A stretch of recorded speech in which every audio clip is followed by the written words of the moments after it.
sports. We are the Fourth. We are Ohio. The Indians saw a steady diet of breaking balls from rookie Tyler Duffy, who got his first career win in 6 one-hit innings last night. Can the offense get back on track today and get a third straight series win to start this road trip? We're going to find out. All you have to do is get Carlos Carrasco a lead. He knows what to do with it. Tribe right-handers 10-0 this year when that happens. And he'll toe the rubber next on Sports Time Ohio.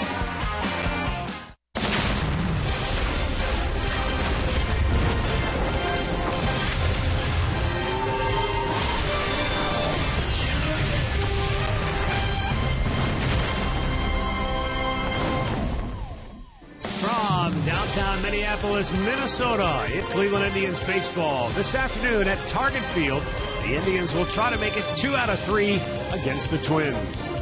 Hi again, everyone. Matt Underwood alongside Rick Manning. Carlos Carrasco will get the start today for Cleveland. Back in July, Rick, he went through a 4-start winless span in which he was averaging 5 innings per start. Since then, he's going the distance in 2 out of 3 starts, and he's not giving the hitters anything to hit. Well, he has been lights out. I mean, going out on the West Coast, his fastball has had tremendous movement. His changeup has been there. His breaking ball has been there. He's given his team a chance, and he's getting outs on 3 pitches or less, enabling him to go out there and go deep into a ball game. When you look at it, back-to-back 9-inning games, 1 against Oakland, 1 against the Angels, and then his last start against the Yankees, just 4 hits in 8 innings. The only thing is that he has 1 win out of those 3 starts because the offense has only scored him 5 runs. Says he's been watching Corey Kluber attack and be aggressive early in counts. We'll see if he can continue to do that here this afternoon. When we come back, Andre Knott joins us to talk about one of the most spectacular defensive plays we've seen all season long. That's straight ahead. Cleveland Indians baseball is brought to you by W.B. Mason, the official office supplier of the Cleveland Indians. By McDonald's, I'm loving it. By your local Toyota dealers. Visit buyatoyota.com. Toyota, let's go places. And by the injury lawyers at Elk & Elk, proud sponsors of the Cleveland Indians. Call 1-800-ELK, Ohio.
here at Target Field in Minneapolis, getting ready for the series finale between the Indians and the Twins. Let's go downstairs to Andre Knott, who has more on what a great defensive play we saw last night from Francisco Lindor. Well, it's been the week of whatever you can do, I can do better defensively for the young left side of the Indians infield. Gio Urshela has made play after play this season that's blown all of us away. But last night in the 6th inning, Francisco Lindor made a play and turned a double play that had all of Minnesota talking last night. When we talked to Terry Francona, he goes, I'd give him more credit, but he made an error. He goes, this kid could be one of the best shortstops in baseball when he makes all the plays. He goes, when he doesn't make the small errors, I'll give him credit for it. When I talked to Lindor about the play, he said, I didn't know I got the ball when it first hit me and I hit the ground. He goes, but when I got up and I saw Gio's face, I knew I had made the play. The other thing about Francisco Lindor that we're starting to find out, guys, he's hitting 364 since the All-Star break. And slowly but surely, I'm not going to say he's leading this team, but he's starting to become infectious with his smile and the attitude that he has. And he had made a comment to me last night that told me all you need to know about him. He goes, look, I know Duffy had a no-hitter last night, and there's no one that's going to throw a no-hitter against our team when I'm in the lineup. That's the player that Francisco Lindor is becoming. Not only is he defensively making plays, but offensively he wants to lead this team to wins. He was disappointed last night that the team didn't win and didn't want to talk about the play that he made, despite it being a great play.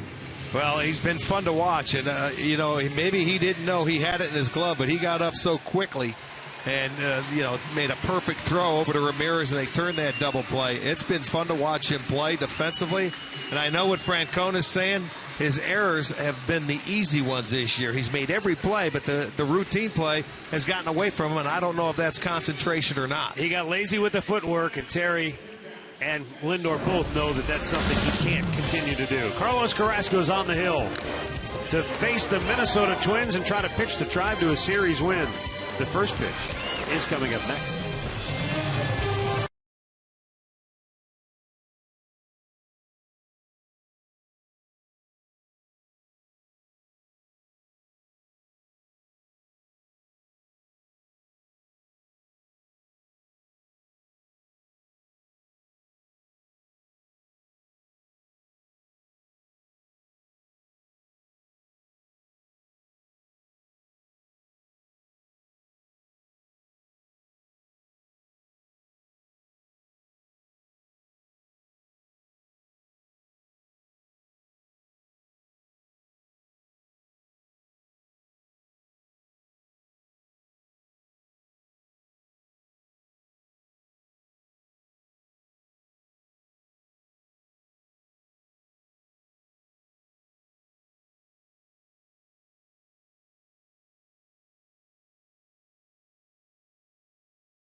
Francisco Lindor.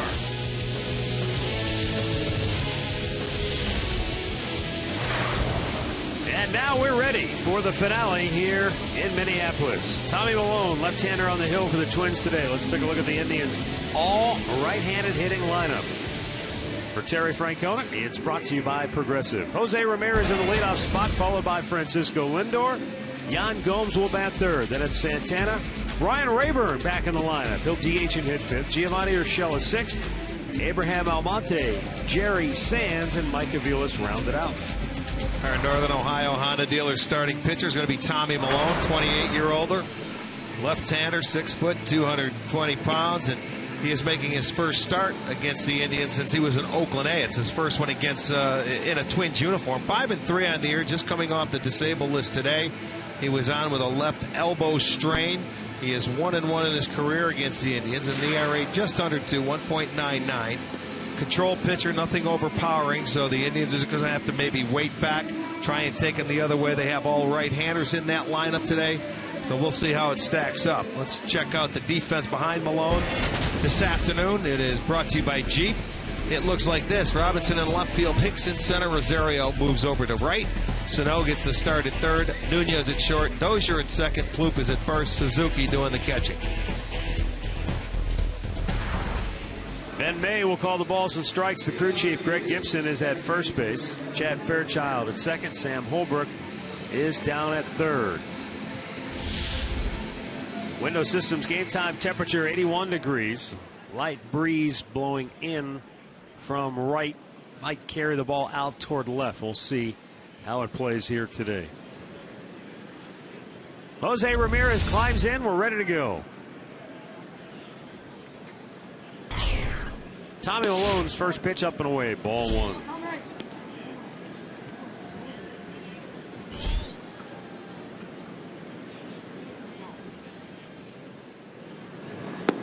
Down and away.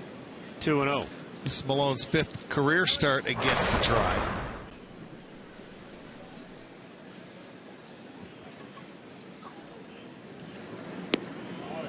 Just did shave the outside corner. Malone has made 6 starts against the Central Division this year. He is 3-1.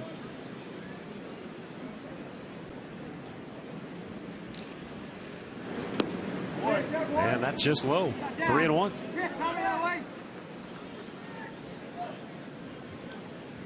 Tommy Malone, a 10th round pick of the Washington Nationals back in 08 out of USC. Finds the strike zone, runs the count full. After 3 years with the Nats, they traded him to Oakland in a big deal that netted Washington Gio Gonzalez. Popped to right, and Rosario over to his right makes the catch, one away. Keys to the game brought to you by Wayside Furniture. Get the first run on the board. And for Carlos Carrasco, down in the zone. That's where he's been very effective. Has he ever? Very effective down in the zone in his last 3 starts. Francisco Lindor swinging the bat very well. He is 5 for 8 in this series with 2 doubles. They take last night's game, for example, when the Indians couldn't generate any kind of offense, and yet Lindor was on base safely 3 out of 4 plate appearances, including a double. Pops this one straight up on the infield. Trevor Plouffe into foul ground and misplays the ball. He just flat out misplayed it. He sure did. I mean, Lindor went running past him. He was in foul territory, and then Plouffe came over, and then he cut back into fair territory. He didn't really interfere with him. And, you know, this is unbelievable. Plouffe, normally a third baseman, gets a start at first today, and he just flat out misses the baseball.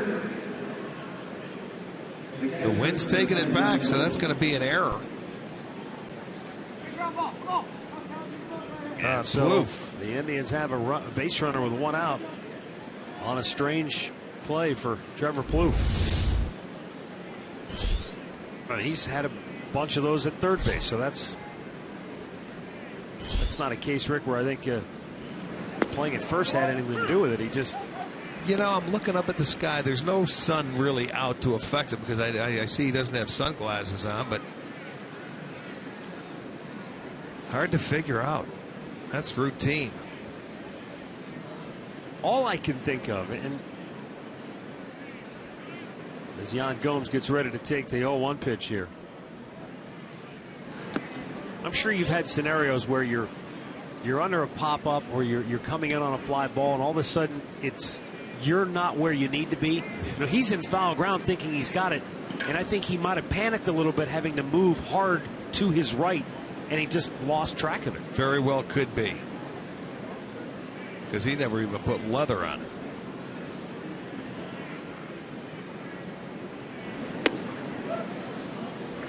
And who knows, maybe the fact that Lindor got so close to him and brushed by him, maybe that affected his concentration a bit. It may have, but he still had time once Lindor got by him.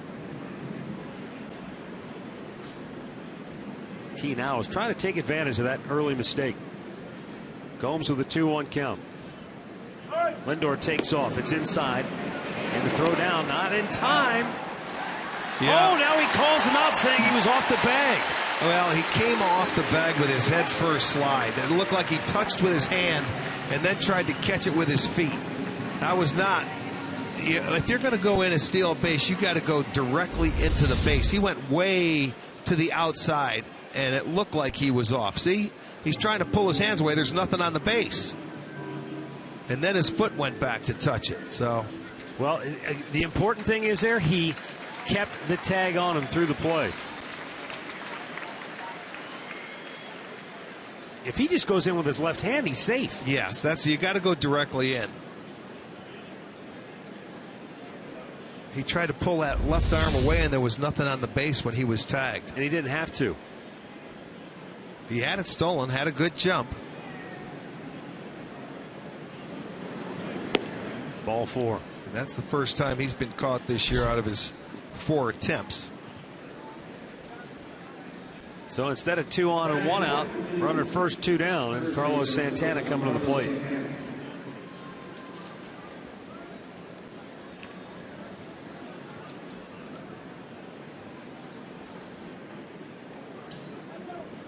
Santana just 1 out of 8 in the series, and that 1 hit came last night late in the ball game.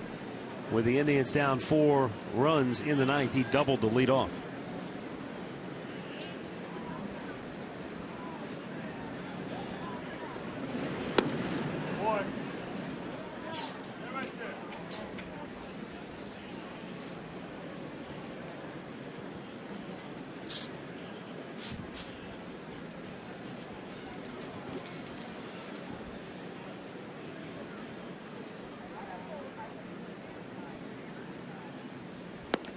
Way out in front of it. Change up. That's what Malone does. He changes speeds. That's the change up to the right-handed hitters. But he's going to have to, for him to be effective, that pitch on the inside corner is going to have to help him out for that change up away. And just from the looks of things early, it looks like it's going to be a small strike zone. Down low, 2 balls and a strike. Back in 2011, after that season was over, when Washington traded for Gio Gonzalez, they got a very good starting pitcher for their rotation, but the A's got an all-star catcher in Derek Norris, right, and a left-handed starter in Malone. Then they ended up trading Norris to San Diego this year, and they got one of their pitchers.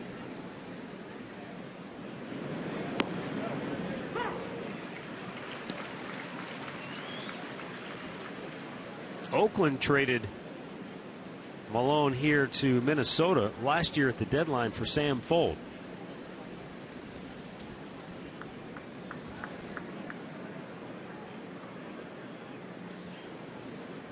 Now the 2-2.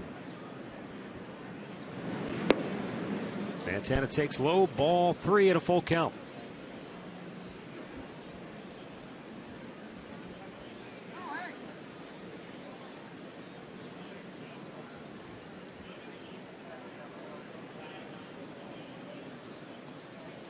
Ryan Rayburn would be next as Santana awaits the payoff pitch. Gomes will be off at first. And Santana with a hard ground ball to short. Nunez, long throw on the money. So the Indians cannot take advantage of the extra out here in the first. Now the Twins are coming to bat.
Paul Molitor's starting lineup is brought to you by Toyota. Aaron Hicks leading it off, followed by Brian Dozier. Joe Mauer is third. Then it's Sano, Plouffe, and Rosario, followed by Eduardo Nunez, Kurt Suzuki, and Shane Robinson, who gets the start in left field.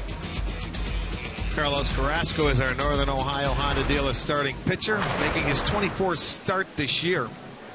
And it'll be his first start against the Minnesota Twins. He did start against them in 2014. One start, he had 4 appearances. In his career, he's 1-3 against Minnesota. But his last 3 starts, we've talked about it and have been talking about how good he has been. He has been on a roll. Let's see if he can keep that fastball down. He's had great movement with it. Changing speeds, a nice changeup, and a beautiful slider to go with it. Aaron Hicks is just 1 for 8 in the series. And Carrasco up low BB for strike 1.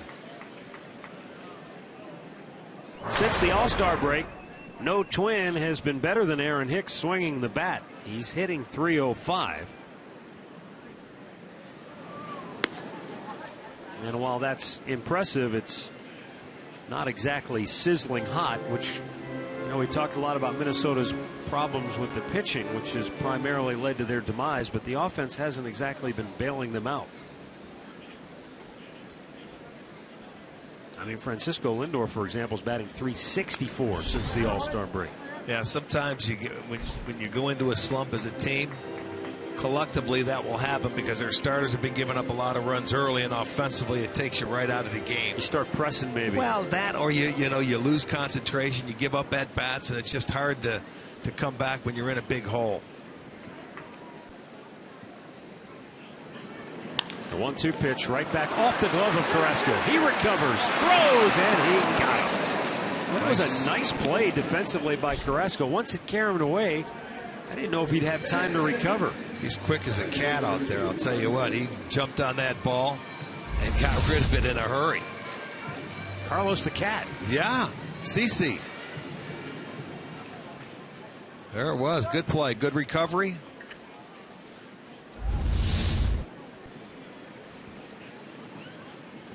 And so up comes Brian Dozier, Twins second baseman, 1 for 4 with a home run yesterday. 25 dingers for Dozier. Pops the first pitch back out of play. Yeah, he's one guy that consistently can get up and hit the high fastball. For not a very big guy, so you got to basically try and pitch him away, keep the ball down. That home run last night gave him the most home runs in the season by a Twins middle infielder. He and Roy Smalley were deadlocked at 24 before his homer last night. Lindor calling for it, now called off by Aviles. Yeah, easier play for the outfielder. That had some hang time to it. Let's check the Indians defense behind Carrasco this afternoon, brought to you by Jeep. It's Aviles in left field who just made that play. Almonte is at center. Sands gets the start at right.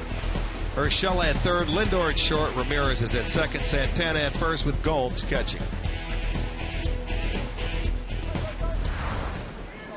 See, 4-0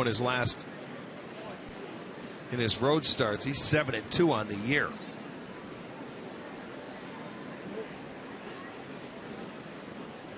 Joe Mauer. Homered off Corey Kluber in the series opener.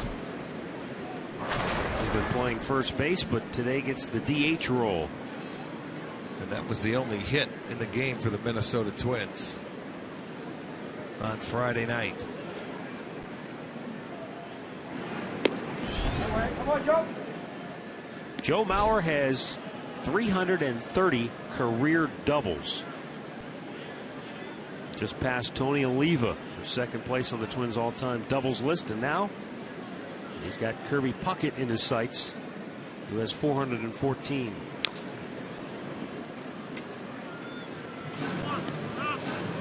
Yeah, they started over there in the dome, and you remember what that turf used to be like back in the old days before they replaced it, the sponge. Yeah. You could get balls that would hit on the infield very high, and you could almost get a double once it blooped over the infielder's head. A lot of doubles to be had in that old ballpark. Now the 1-2. Who was the shortstop? Christian Guzman? Yes. He could get triples by chopping it over yeah, first one hop baseman's over the head. and run forever. I don't miss the Metrodome, I'm not going to lie. I don't think anybody sitting in this ballpark would. They couldn't wait to have an outdoor stadium here again.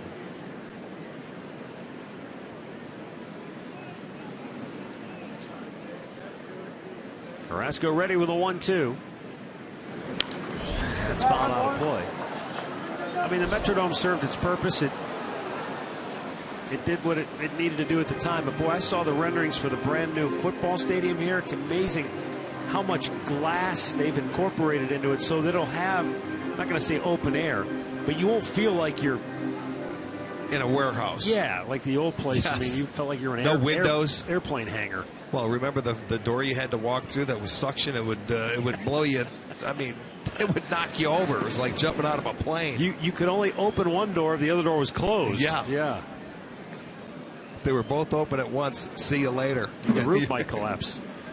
That's the only time I think that you miss that, is when it was snowing in early April at times. Yeah. And you were still playing. Or there was rain.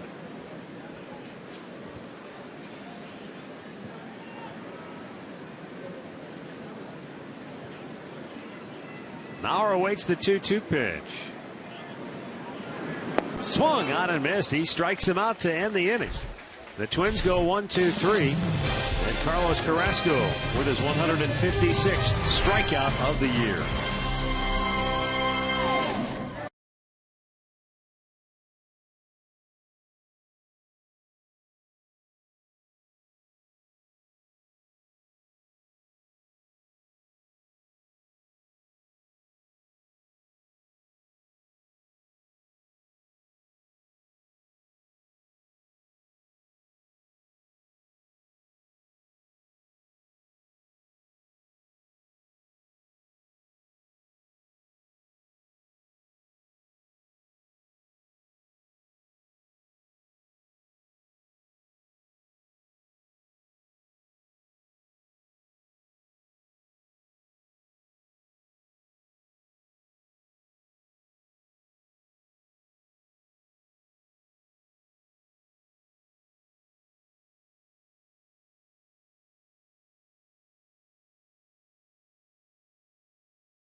Baseball is back in 2015 with the MLB.com at bat on your smartphone or tablet. You can stay connected with live radio broadcast, stats, breaking news, and more. Download MLB.com at bat, the #1 app for live baseball.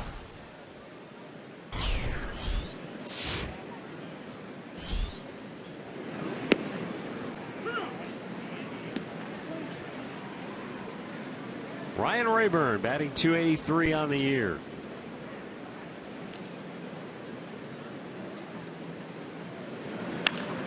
Hammers that fair just inside the bag at third, down the line, all the way into the corner. And Rayburn has himself an easy double to lead off the second inning.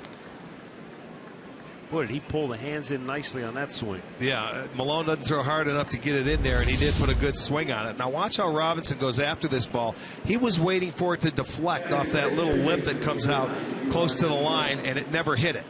If it does, he might hold him to a single, but he was waiting for the deflection, never got it, so just had to go retrieve it. So double anyway down the line for Rayburn, his 14th.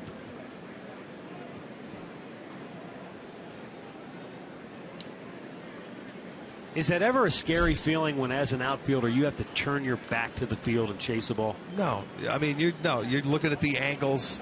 It's going to be a double anyway. If he stopped it and it hit that pad and he holds him to a single, it's a great play.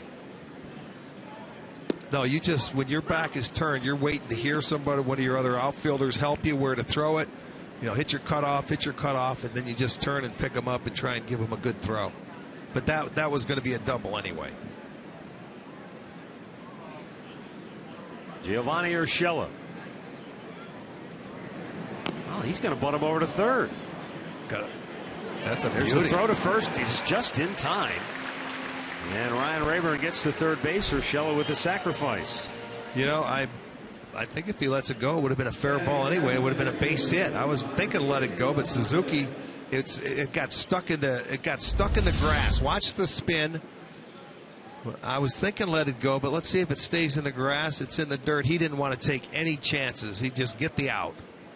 So they get it out, give Urshela a sacrifice. And a chance for Abraham Almonte.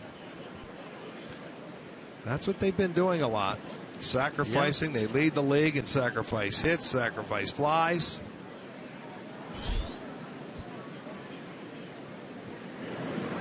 And Almonte takes ball one.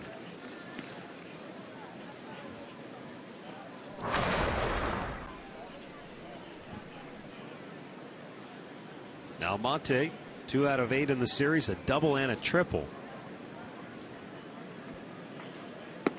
And that's low. I guess my question earlier was, directed more as a center fielder. If you have to turn your back and chase a ball in center field, it's a double and quite possibly a triple. And if things really go haywire, it could be an inside the park home run, depending on how badly or how far you've got to chase it. Well, in most ballparks now, Matt, they're smaller to straightaway center. So if it's over your head, it shouldn't be a triple. Only into the gaps, into the bigger ballparks, let's say like a Seattle, like this ballpark, straight out to right center field, or maybe Detroit. Some ballparks like that. But most ballparks they're smaller, and you should be able to cut them off or get to it and get it in. Almonte takes a strike. It was Almonte who got a triple in the series opener on a ball over Hicks' head, but on that play he broke in and had to stop and then turn and chase it. See, not many center fielders, if any. I'm trying to think who plays the shallowest of any. Most outfielders play deeper now. Yeah. And they come in. Almonte smokes it to deep left. Robinson back will make the catch, but tagging and coming home to score is Rayburn. And the Indians do indeed land the first blow. Our keys to the game. And the Indians have a 1-0 lead on Almonte's 7th RBI as an Indian. Well, there you go. You get a leadoff double, and you sacrifice him over to third. You sacrifice, get him in. And they have the 1-0 lead. And the Indians are 36-11 on the year when they score first. He jumped on a breaking ball right there and hit it very hard. Now up comes Jerry Sands.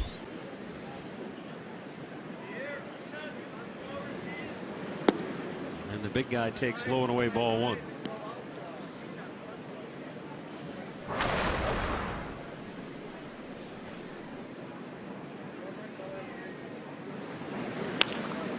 And a ground ball single in the left field for Sands. So the Indians have their second hit in the inning, and they keep it alive now for the number 9 hitter, Mike Aviles.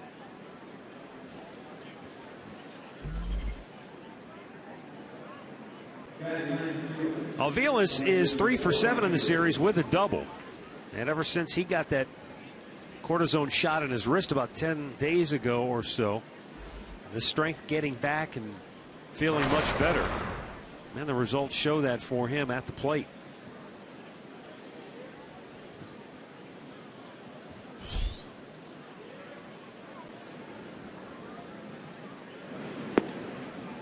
Terry Francona said, Mike didn't say anything about the wrist bothering him because that's just, I think, the nature of most athletes. They don't want to complain or whine about anything, even if play it's through it, even if it's really hurting.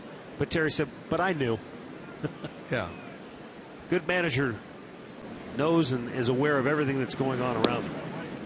I think that's one of the really keys to good leadership when you're in a managerial position, a head coach. You have to be aware and know everything that's going on, but you don't micromanage everything. You overlook a lot of it, but you know what's going on. Right. Slowly tap foul. Your thumb is on the pulse. Mm-hmm.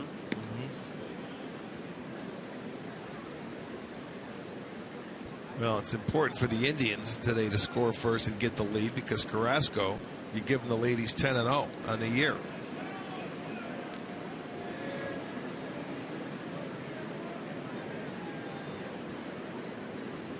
The 0-2 offering. Check, did he go? Home plate umpire said he went around, and that'll end the inning. The Indians strike first, though. Ryan Rayburn's leadoff double is turned into a run on the sac fly by Almonte, and the Tribe leads it 1-0.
Well, the Indians out to an early 1-0 lead. It will be 4, 5, and 6 due up for the Twins here in the second. Miguel Sano leading it off.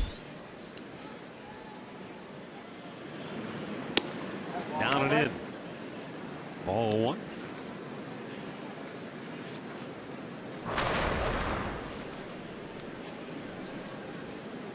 Sano off to a very good start. One of their young studs that they called up and hopes has a bright future. Some terrific power. He's a big guy too, 260 pounds.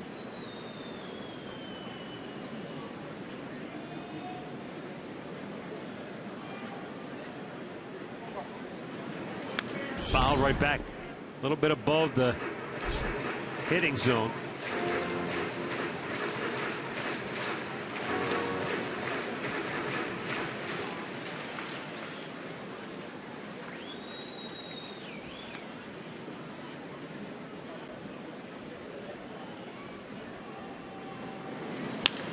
Hard hit ball in the left.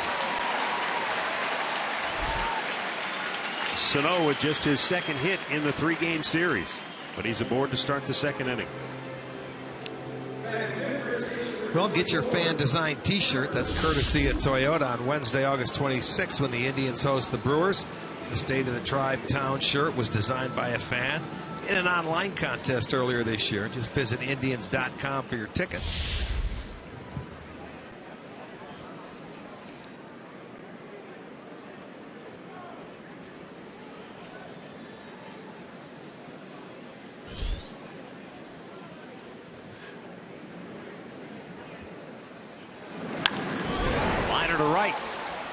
I mean, it was right at Jerry Sands. You saw him.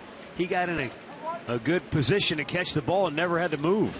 There you go. When in doubt, you have a line drive hit at you. You get low, He did it fundamentally, was very good. You get low, right into his tracks. Then you pick it up. He really never had to move. That took 2.5 seconds to get to him.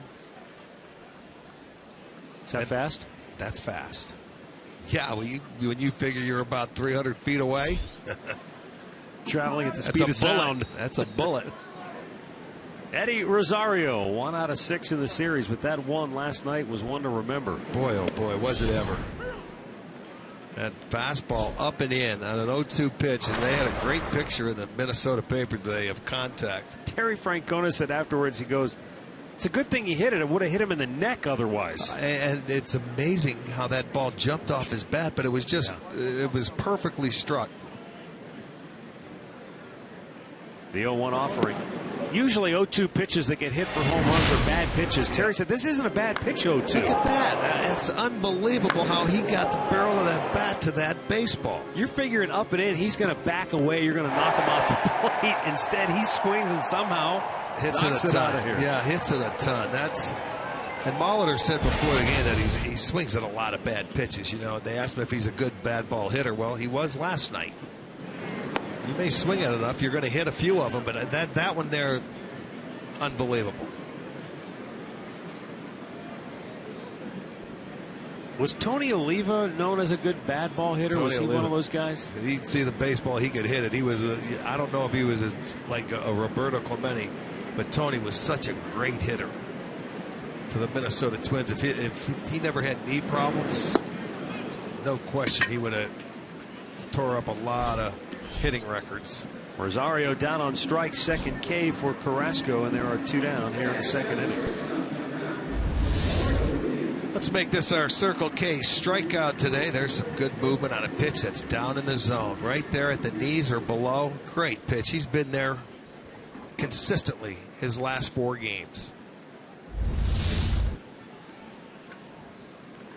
Eduardo Nunez.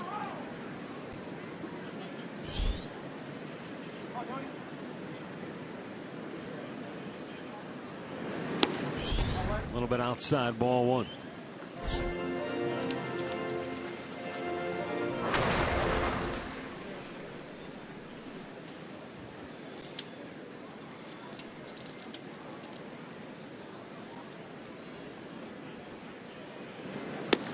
And off the plate, 2-0. Eduardo Nunez this year has started 1 game at second base. This is his 18th start at shortstop. He started 4 games at third, 2 games in left, 13 games at the DH spot.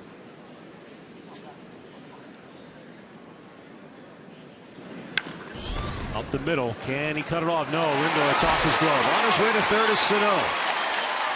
Into second base goes Nunez. The throw not in time. And so the Twins have runners at second and third with 2 down on what should have been an inning-ending ground ball out. It looked like it because he was ranging to his left. He had his glove down, and all of a sudden it went off his glove. It certainly looked like it. Let's take another peek. It's a ground ball up the middle. He may have had to go to first base with it. Oh, if he gets that cleanly, he's got the force at second. But okay. He didn't get to it. They give him a hit? I think they gave him a hit. Well, it's a hustle double then. He got himself into scoring position. The good thing for Carrasco is that there's 2 outs. But that's a play I bet if you ask him he felt he should have made, he would tell you yes.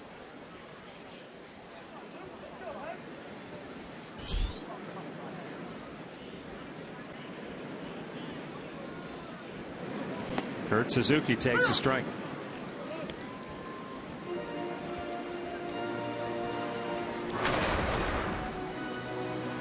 Any defender worth his salt should always say, I should have had it.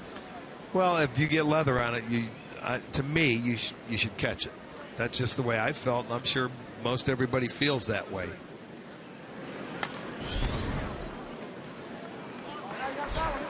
I mean, there are some plays that aren't reasonable. Like last night, for example. That's not a reasonable ball that he's going to catch and turn into a double play. Right. But he did because he has the mindset that I'm going to get everything. That's why as a major league defender, you have to make every routine play. It's a necessity. No easy errors. You make every play, and then the great ones are just gravy on the top. The 0-2 popped out in front of it, way out in front of it. Stays, no balls, 2 strikes. Gravy on top of the whipped cream? Well, the mashed potatoes.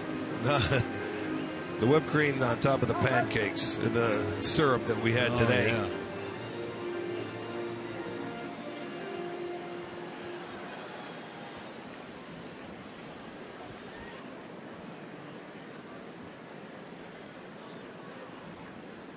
Two-strike pitch. Line drive, base hit. Isn't that something? Twins are going to score 2. They take advantage and take the lead. 2-1 Minnesota on Suzuki's RBI-ing 2-run single. Well, that's what you have to do against good pitchers. When you get an opportunity, you have to take advantage of it. And he takes advantage of it because he gets a pitch. Carrasco wants it away. He throws it right down the middle, and it was upstairs. So Suzuki got a fastball to his liking, and that's a big 2-out base hit for Minnesota as they will come back and take a 2-1 lead now. And Shane Robinson, the batter.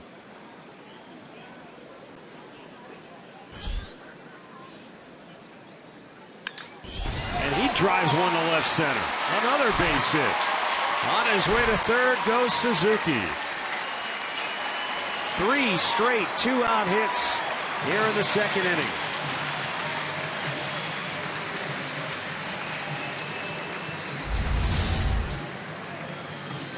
Boy, there's another one that leaks up over the plate. Sitting away is Gomes.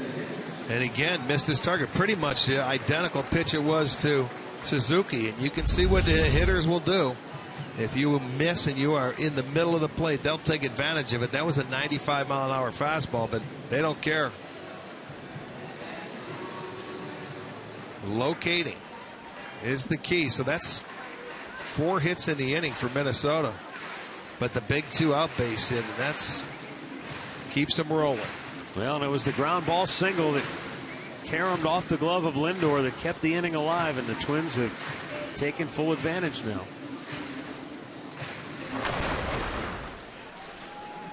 Aaron Hicks tapped one back to the mound his first time up.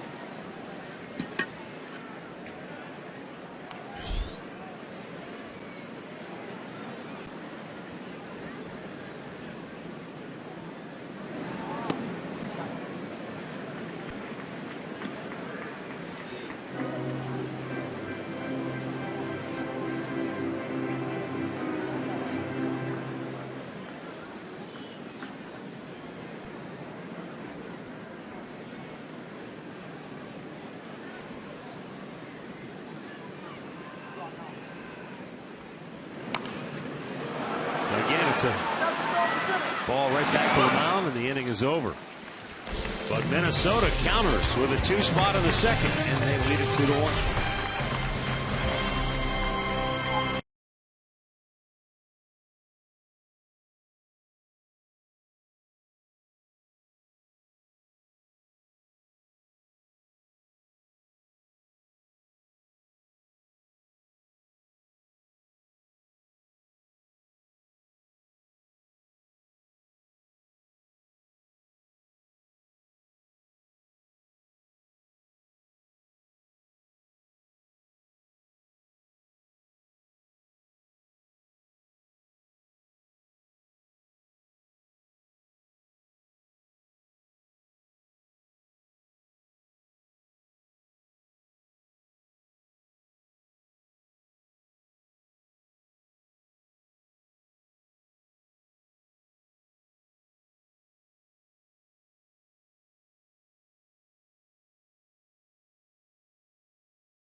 2-1 Minnesota as we go to the third inning, and we'll take a look now at our Levin Furniture player profile on Tommy Malone.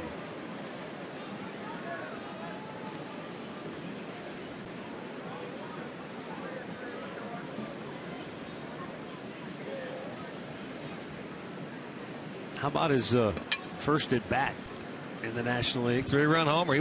Let's go back. I want to hit. I didn't know if he gave up a 3-run homer or he hit it. But he hit it.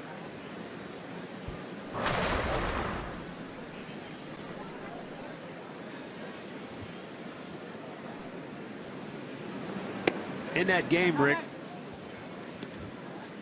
he had a homer, 3 RBIs, and a no-hitter through 2 innings. His first major league appearance. And he said, quote, "I probably should have quit right after that. Realistically, you can only go down from there." That's true.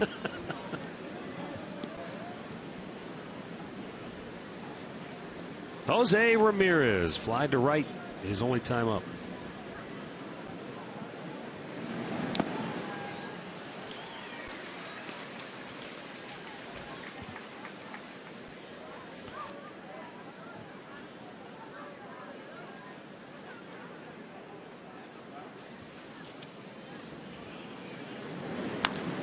Grounds one to third. Sano cut in front of the shortstop and made a perfect throw to get him.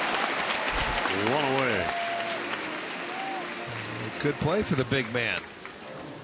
Yeah, at 6'4", 260, he moves pretty well on his feet, doesn't he? Get over there, you cut it off, and you make an accurate throw because it's an easier play if you can cut it off, especially with a guy like Ramirez running. Francisco Lindor in the driver's seat, brought to you by Kia with a 10-game hitting streak. And a liner to right, 2 down.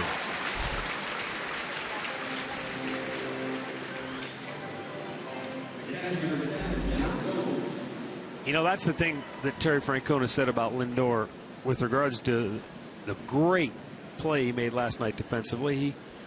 He also admonished him for the miscue that he made. And, you know, he's kept a tight reins on Lindor.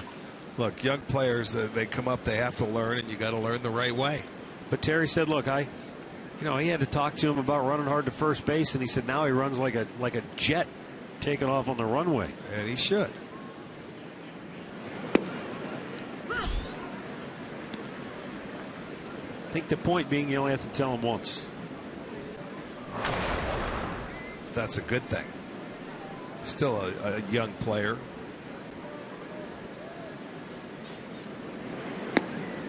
Gomes swings and misses. It's 0-2. Well, it's a little different up here at this level. You make a mistake, there's people watching, there's more media coverage, and you can't get away with anything up here. The cameras, they see everything. Gomes got a piece of that, chased it in the dirt, but somehow just able to foul it off.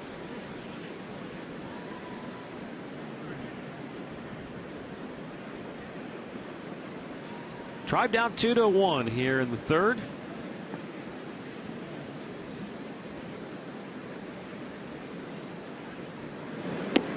Missed inside.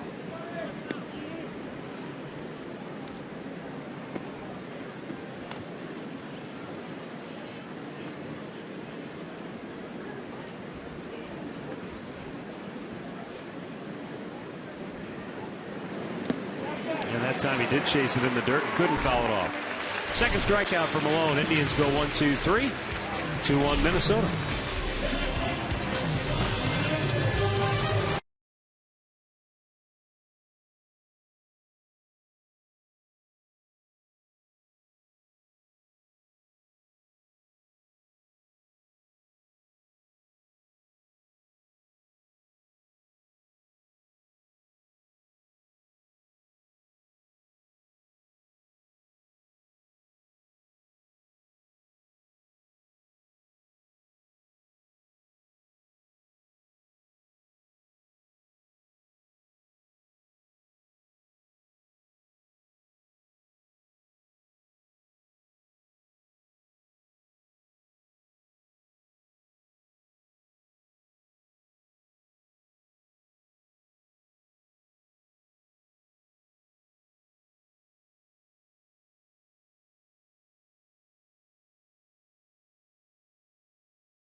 Brought to you by Miller Lite.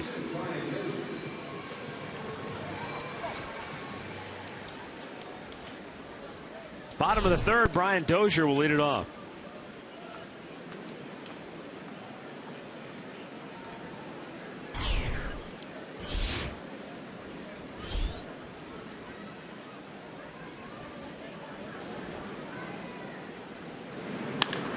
Hard bouncer to third, but Urshela fields it cleanly and throws him out, one away.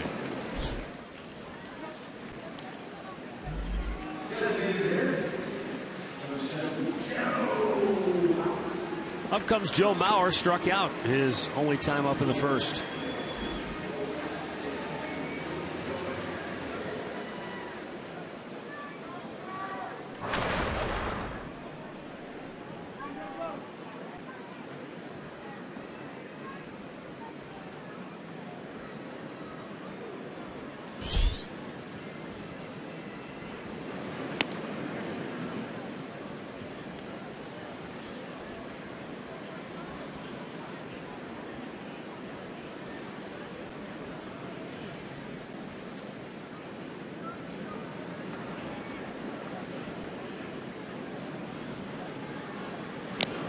Threw it by him.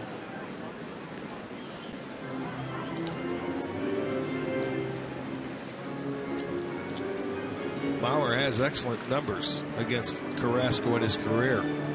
He is 6 for 12. You know, Carrasco on the year, lefties hitting just .215 because he has that good changeup and that sinking action, but he stays on the ball a little better than most left-handers.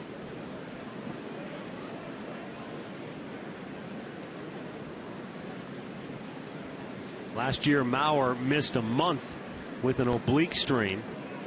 Drove in 55 runs for the year. He's already driven in 51 this season. I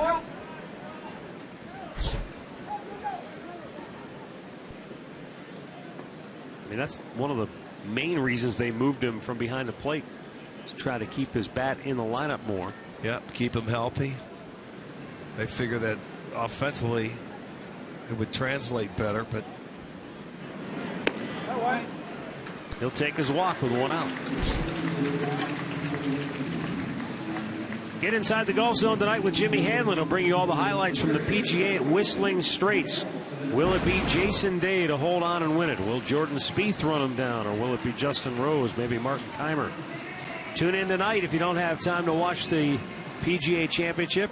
Jimmy Hanlon will have all the information for you. Tees off at 8 right here on Sports Time Ohio. Should be a great finish. I think the leaders just ended up teeing off. Miguel Sano fouls one back.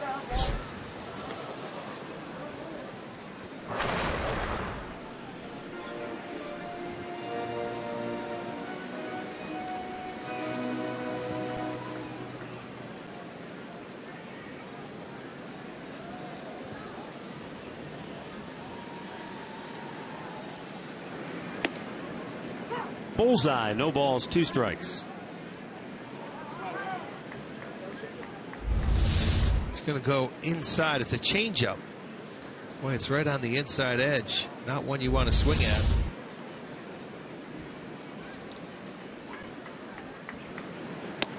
Tied him up with a heater. Whew. He worked him over pretty good in that at-bat. 3rd strikeout for Carrasco. He followed that changeup up in there with a heater, and that one's by you before you can swing at that one.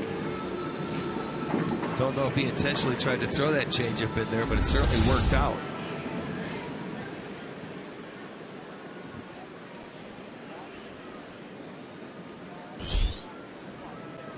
Trevor Plouffe with a line drive to right.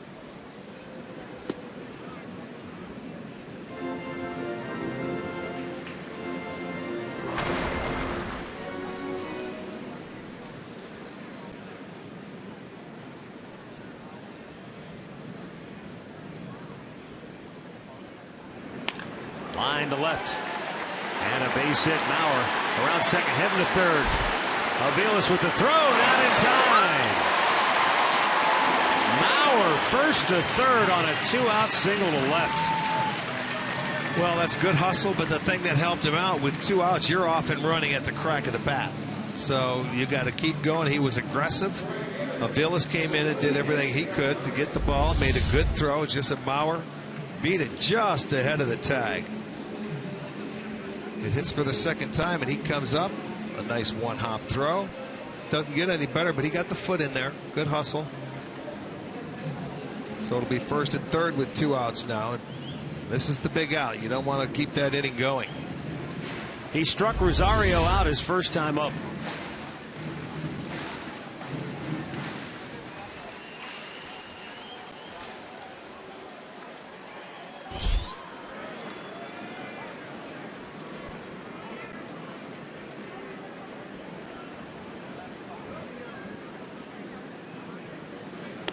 Yeah, that pitch outside.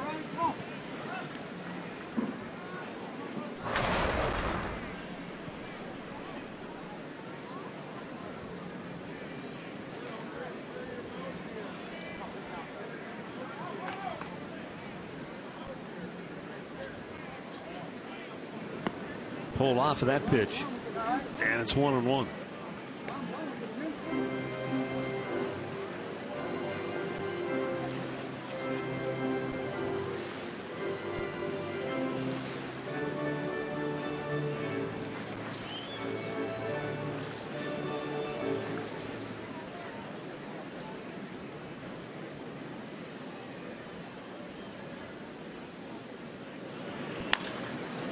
Chopped to second. Ramirez from the outfield grass throws him out, ends the inning. 3 complete from Target Field in Minneapolis. Minnesota 2, Cleveland 1.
$2 Miller Lite pregame and postgame fireworks show on Friday, August 28th, when the Indians will take on Mike Trout and the Angels.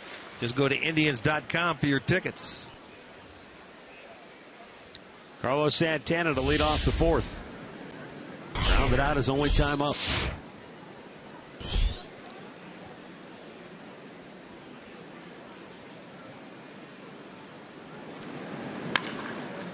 And a routine bouncer to short. Nunez throws him out. 1 away. Let's go down to Andre Knott with Ryan Rayburn back in the lineup. I'll tell you guys something amazing about Ryan Rayburn, who was gone for a couple days taking care of his family. His wife's grandmother passed away. I asked him this morning, I go, hey, did you have any chance to work out or do anything while you're gone?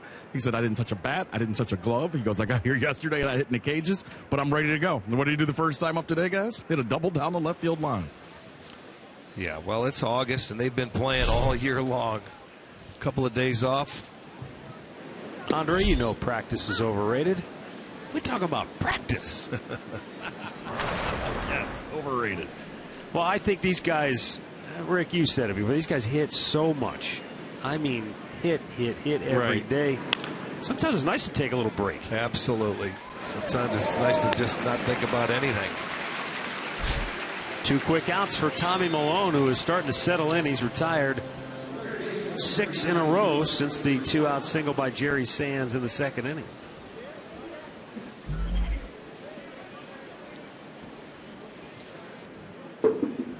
Giovanni Urshela laid down a sacrifice bunt his first time up. Hit a 2-run homer in the series opener. Propelled the Indians to a win over Minnesota on Friday night.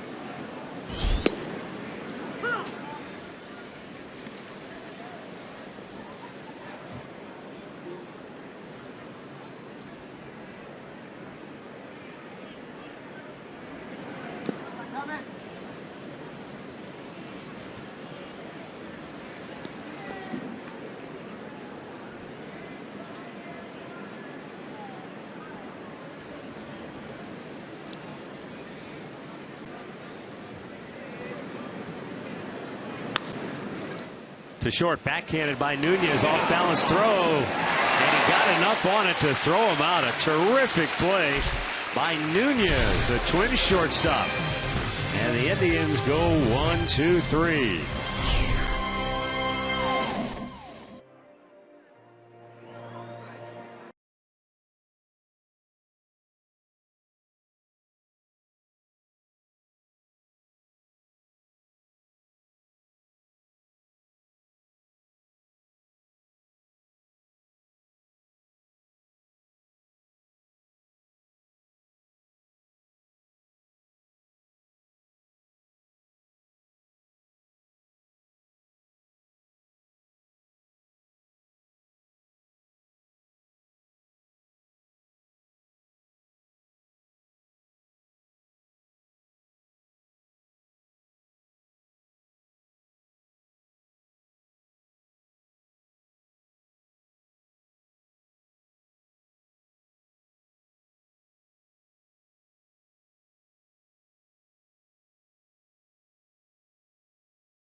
Aoki on the DL with a concussion for the Giants.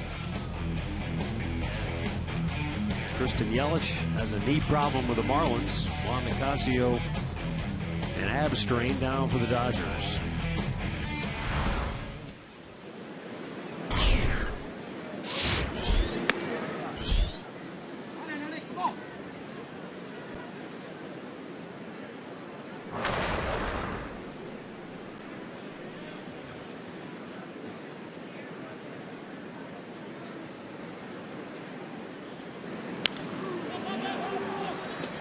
Popped up, foul ground. Santana's there.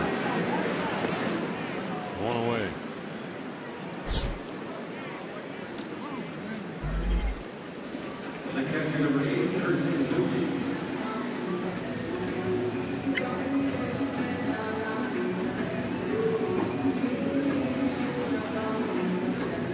Last night, Cubs, White Sox, and U.S. Cellular Field, a rowdy fan chucked a tall boy at Kyle Schwarber. He said I think it was about half full of beer. No kidding. He got a big hit, didn't bother him. Cubs won their 9th straight game. They are rolling. They're hot, red hot. David Ross, his teammate said, You should have shotgunned that beer and then gone looking for the fan who threw it at you. He goes, I tell you what, I'd hate to wrap up with Kyle Schwarber. But we saw him, and we're going to see him again at the end of this road trip. He is a big kid and an impressive rookie. And then when we were in Chicago, they weren't even going to keep him. They were only playing him. They sent him down just through the interleague games where they needed a DH. And he forced their hand to put him on the roster, and now he's playing and making a big impact in the lineup. Kurt Suzuki knocked in a pair his first time up. It was a big hit. Came with 2 outs. Chicago's close to within a game and a half of Pirates in Pittsburgh. Chicago's won 9 straight, and they're half a game or a game and a half behind Pittsburgh and St. Louis. Forget about it. 7.5. Suzuki down on strikes. The Cardinals have 75 wins. The closest team to them are the Royals, who have 70. They have 5 more wins than Kansas City has.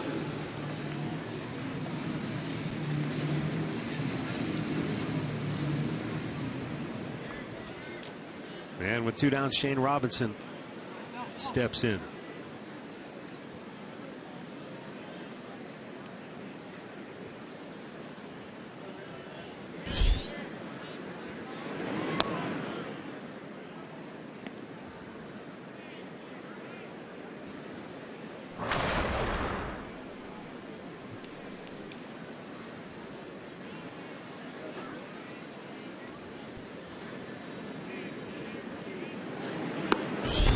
And 2 quick strikes. A little better location this time. First time Robinson got a fastball, but it was out over the plate. He could get to it, and he hammered it for a base hit to left center.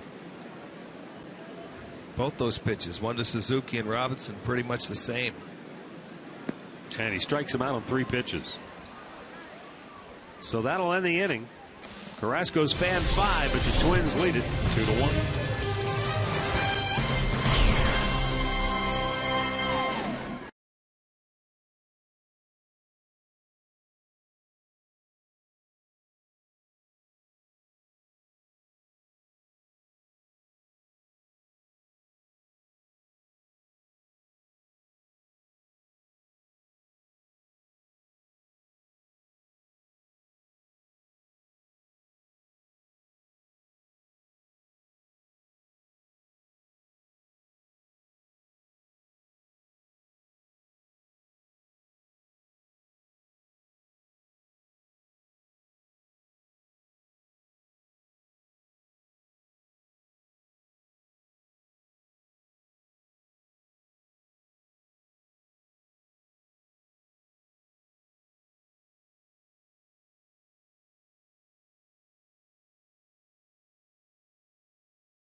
Your Northern Ohio Honda dealers. By the Cleveland Clinic. Call for an appointment today. And by the game-changing all-new Ford F-150. The future is tough.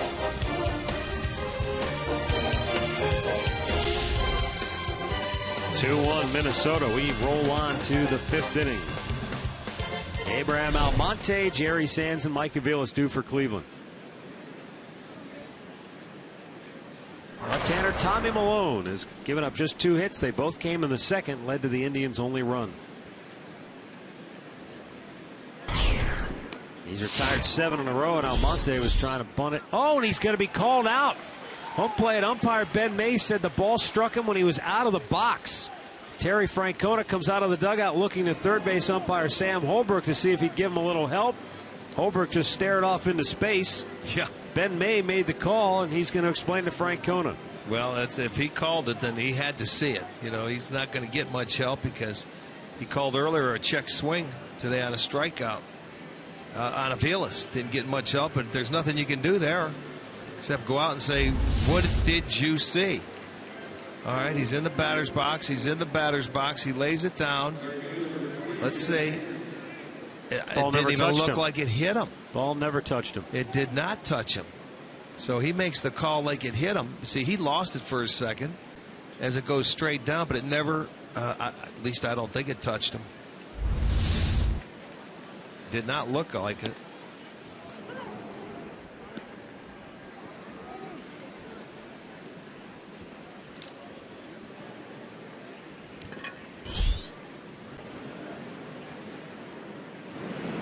Gary Sands takes a ball inside.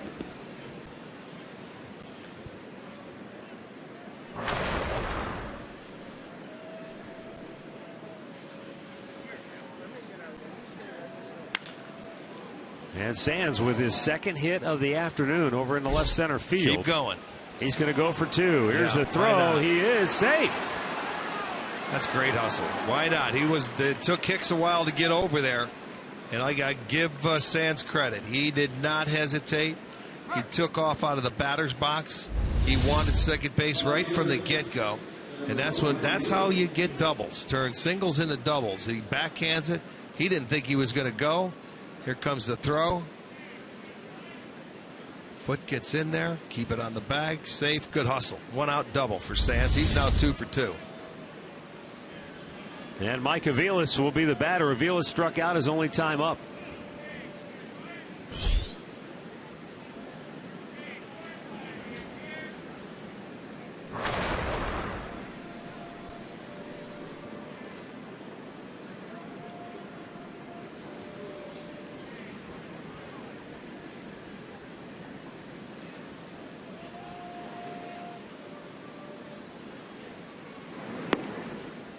And that's low, ball one.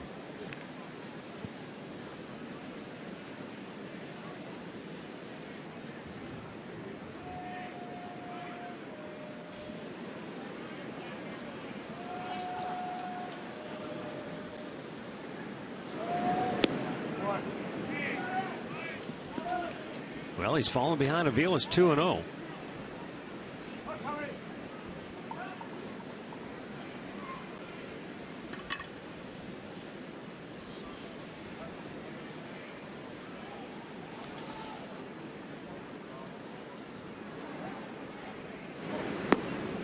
He missed again. 3 balls, no strikes.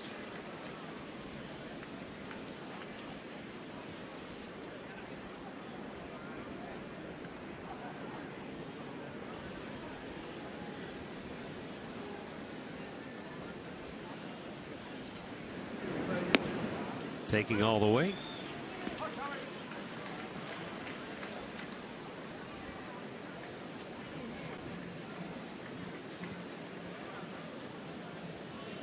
No activity in the Twins bullpen.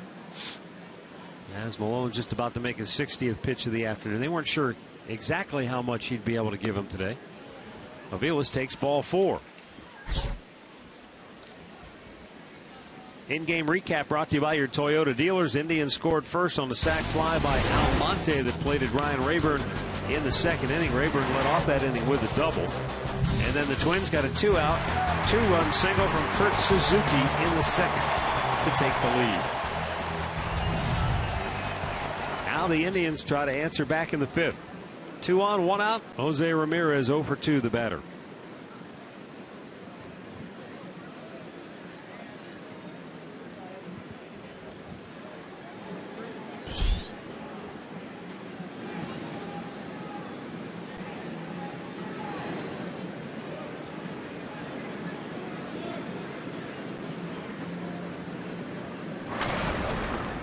That's another move I would like to see him get out of the game. That spin move there. That was close to being a balk.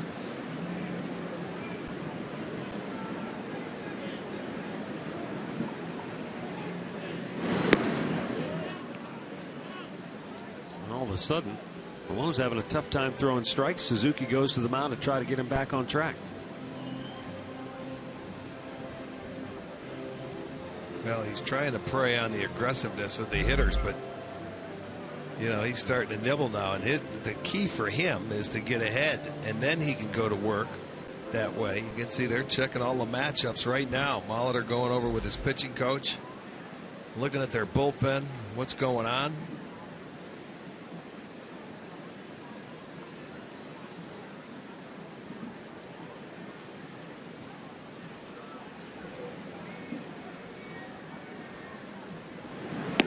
It's outside, 2-0.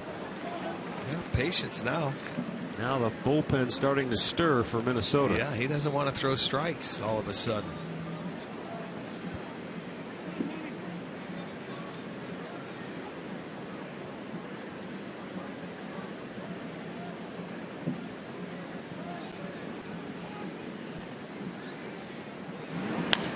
Ramirez swings at the 2-0 pitch and pops it up. It's going to stay in play too. Oh boy. 2 down. Time for a Mazda game break. Here's Al Pulowski.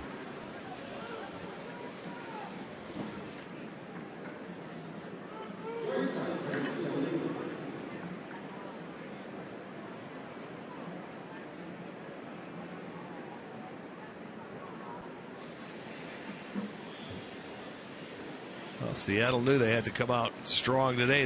They did it early. A long way to go in that ballpark. The Goot Man, Gutierrez, a couple of homers. Francisco Lindor is 0 for 2.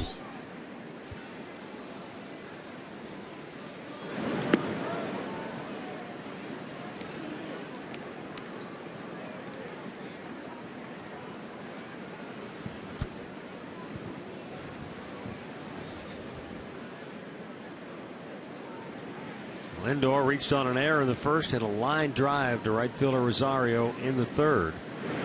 And he cuts and misses here. It's 1-1. Boy, it's amazing how momentum can turn on a dime. Malone can't throw a strike. He would walk to Vilas. He's 2-0 to Ramirez, and pops up a pitch into foul territory to get it out. And now he's one pitch away from getting out of the jam. Sure, it gives him a little confidence. Now he's 1-2 on Lindor.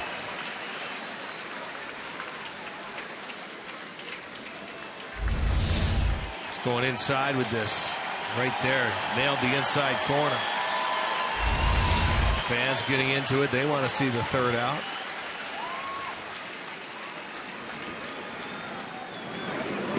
In the dirt, blocked nicely.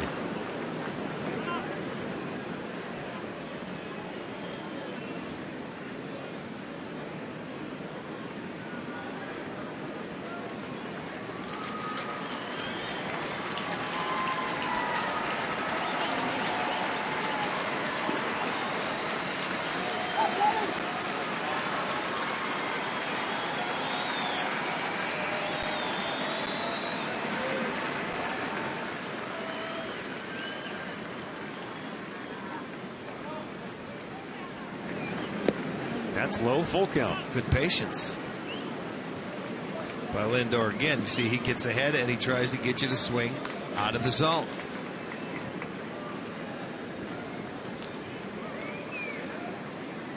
Runners will have a head start now. Jerry Sands the tying run at second base. Micah Vilas the go-ahead run at first. Malone's payoff pitch. Out of play to the right.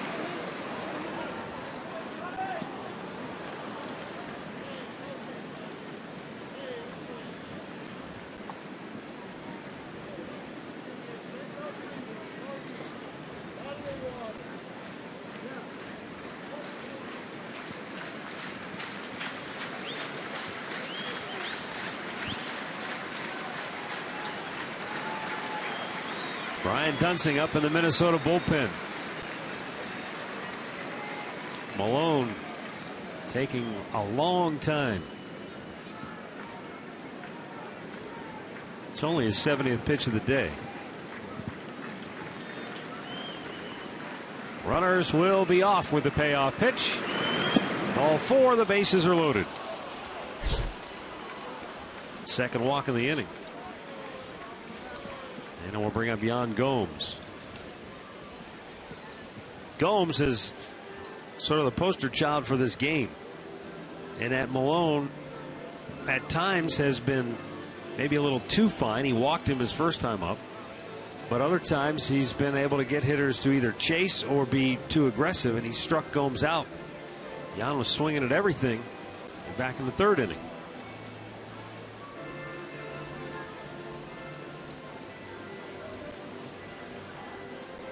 Come on down to Progressive Field and check out the new District Corner Bar. Open to all fans of Progressive Field. $13 District tickets are presented by Sports Time Ohio and available only at Indians.com/District Ticket. They go quickly, so get yours today.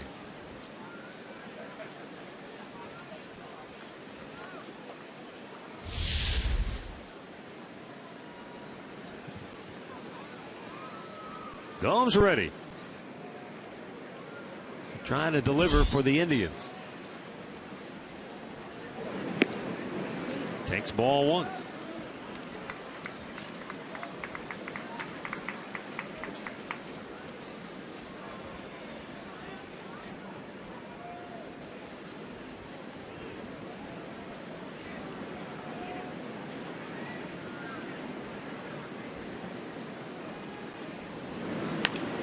Out of play to the right.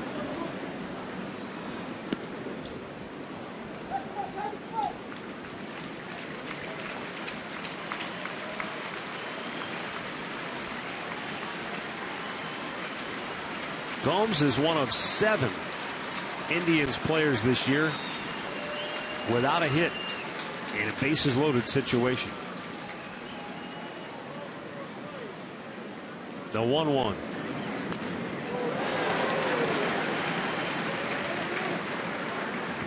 And once again, Malone is one pitch away from getting out of it. Remember, he had Lindor down 1-2, and Lindor ended up walking. But Gomes, he's going to have to lay off that ball in the dirt. He's been swinging at it the last 2 days. See if Malone tries it again. Goes down.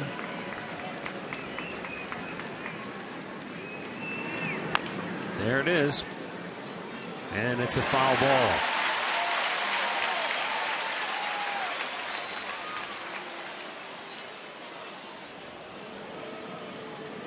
Looked like it was fair right till the end. Sano comes in, and you can see it on the other side of the bag where he catches it, although he's going to continue it and step on the base. But it was foul.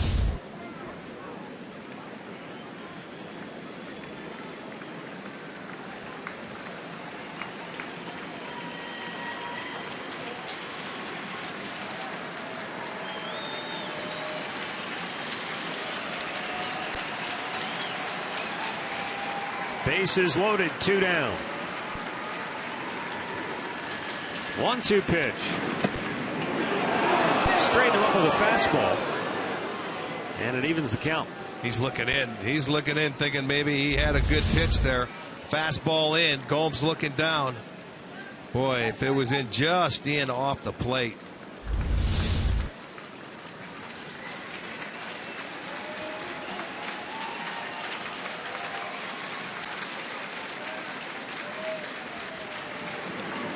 Chased it again. Indians leave him loaded. 2-1 Minnesota, middle of the 5th.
Enjoy $2 Miller Lite cans pregame Friday, August 28th when the Indians play the Angels. $2 Miller Lites are available from 5 to 7 in the right field district. Plus, Dollar Dogs will be available all night. Indians.com is where you can get your tickets. We go to the bottom of the 5th. It would appear that Tommy Malone's day is over after Paul Molitor goes over and says, I don't know how you got out of that jam, but good job. Top of the order, Aaron Hicks to lead it off. He's 0 for 2. Bunts it foul to third base side.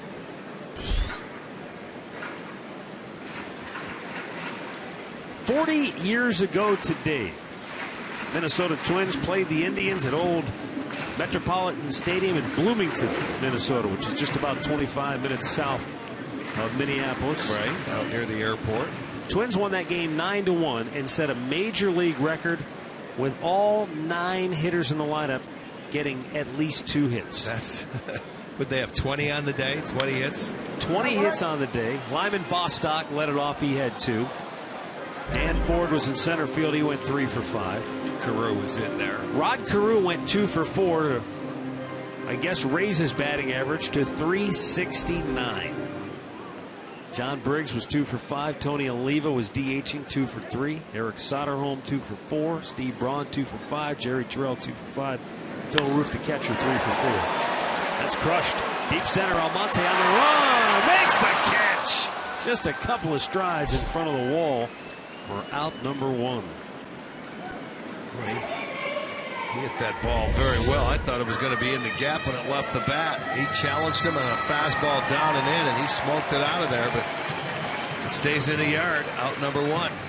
Here's something you don't see very often anymore as you get a look at the jump. Nice play by Almonte. In that game Eric Race started, he went an inning and a third, got beat up for 6 runs. Jackie Brown came out of the bullpen and went the rest of the game 6 2/3 there out of you the go. pen. That's doing some work. Well, Brownie was a starter too, but coming out of the bullpen. And then became a pitching coach. And he was around baseball a long time. Yes, he was. Jackie Brown was around a long time. He came what was it, Andre Thornton trade, I believe. I think he was the Gaylord Perry trade.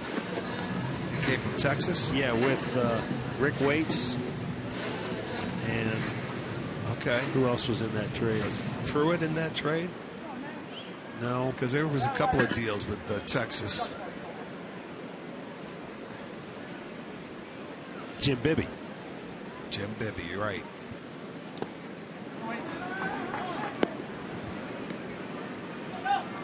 You went 1 for 5 for the good guys. Yeah, well, we spent most of the time in the field running them down with almost, and it was only 1 home run hit by the Twins out of those 20 hits, right? Yes.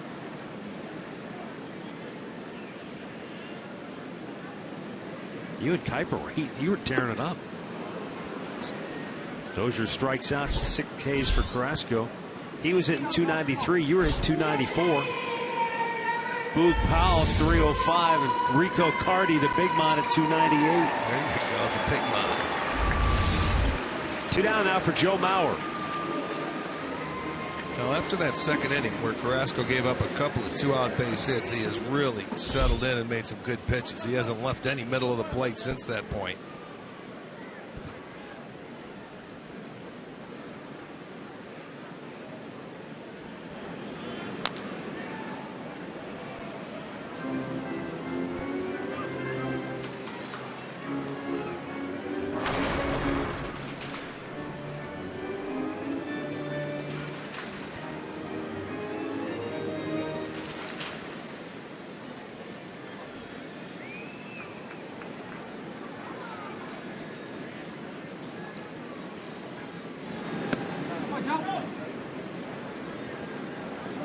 One ball and 1 strike.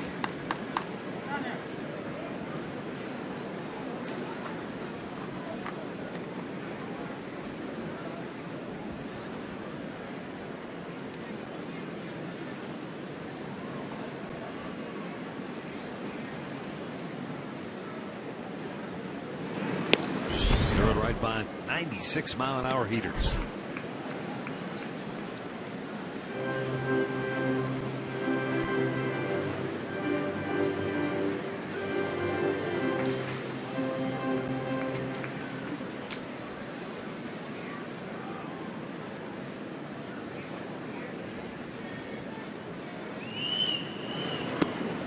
Bauer down on strikes. 7 Ks for Carrasco. But as we go to the 6th, Minnesota still leads it 2-1.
Fan photo using hashtag STO Data Strong Fan, and you just might see yourself in an upcoming broadcast brought to you by T-Mobile.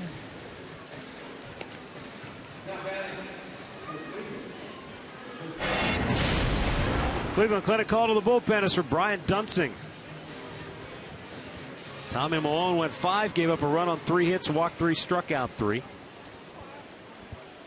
Well, you knew we had to see Dunsing today because he had yesterday off, so he's going to be in 2 out of the 3. Malone went his 5 innings, gave up 3 hits, a run, walked 3, struck out 3.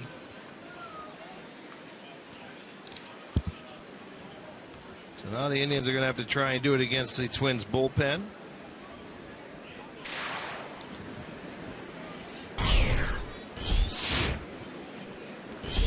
Carlos Santana is 0 for 2 today. Both times he's grounded out to short.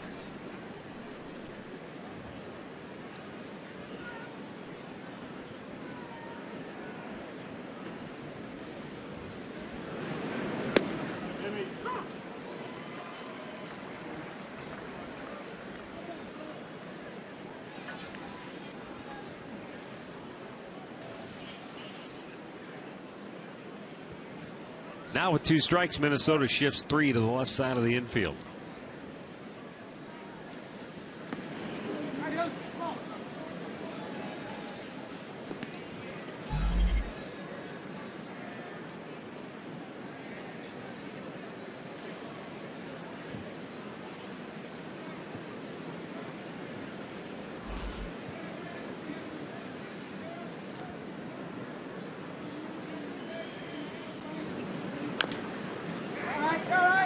Dunsing off the mound, throws to first, got it. 1 away.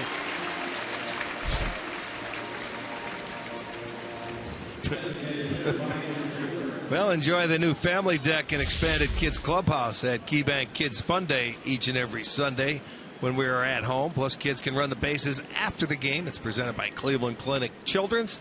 Just visit Indians.com for your tickets.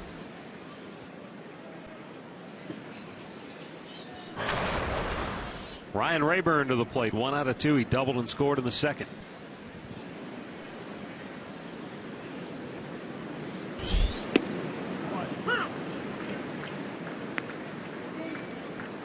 Last night the Indians were shut down.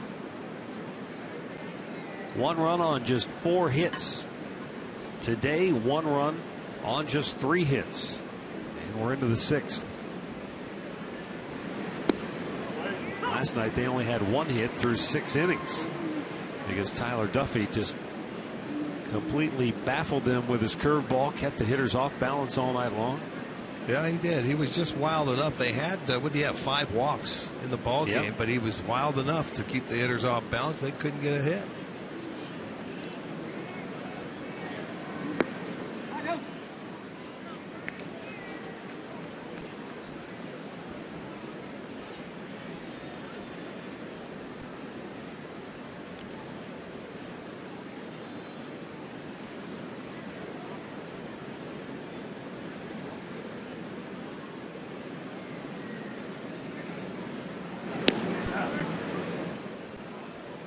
Two and two. Tried to shoot that outside corner with a fastball. Just off the plate. See if he comes back with the breaking ball.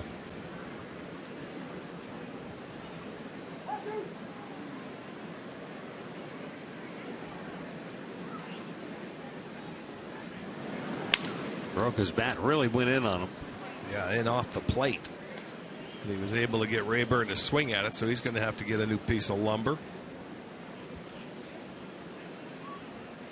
Indians are off to Boston. They'll take on the Red Sox. Danny Salazar will pitch for the Tribe. Alan Jensen start our coverage tomorrow at 6:30 with Indians Live. First pitch from Fenway Park at 7 right here on Sports Time Ohio. First meeting of the year between Cleveland and Boston.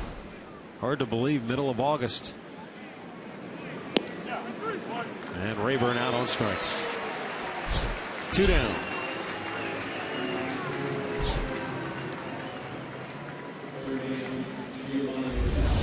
Comes back with the breaking ball after he set him up with that inside fastball. So that was 2 pretty good pitches right there by Dunsing to get Rayburn.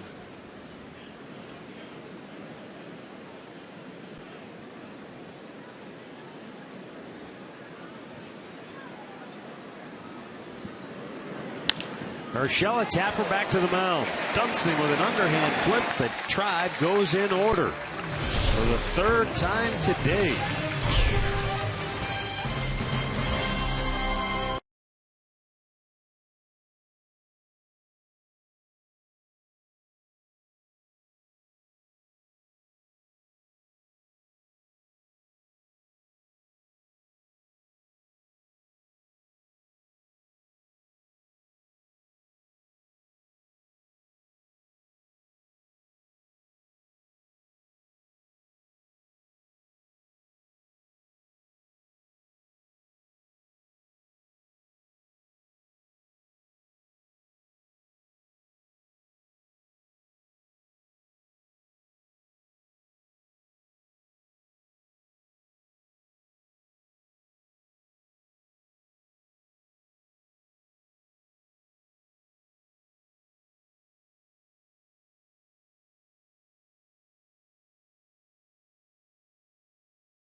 Offers the best perks, including savings and access to Tribe Rewards. And today's Tribe Rewards TV code is KIPNESS. You can visit Indians.com. Season tickets for complete details. Hopefully we'll see Jason get back to play in Boston this next series. Have to wait and see. First pitch breaking ball misses inside to Miguel Sano.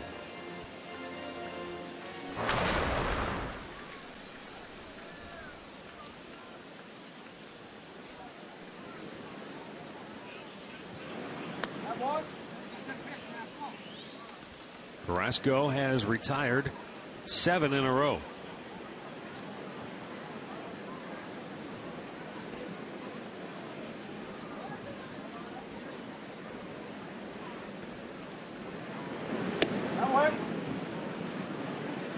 Well, you worked him over pretty good last time on the inside part of the play, but now when you're the hitter and you're ahead in the count, you can be a little more selective. And now he's 3-0.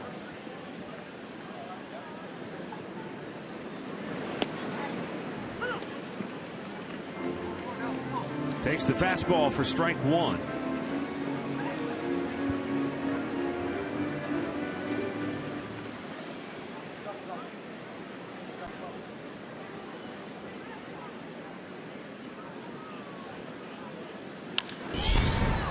Sano sends a high fly ball right field over near the line, and it's a foul ball.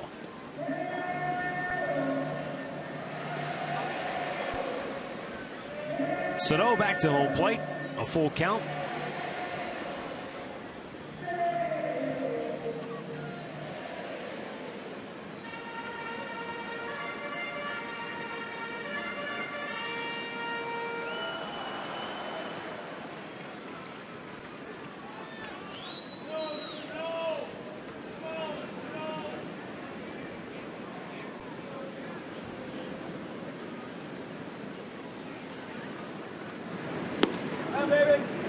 He's able to hold up, and it's ball 4. Leadoff walk.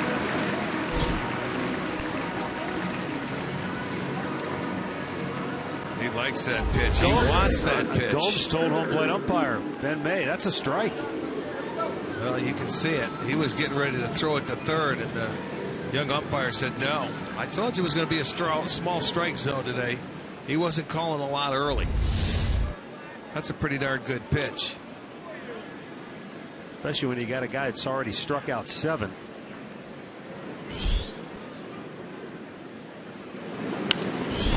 Trevor Plouffe fouls one out of play.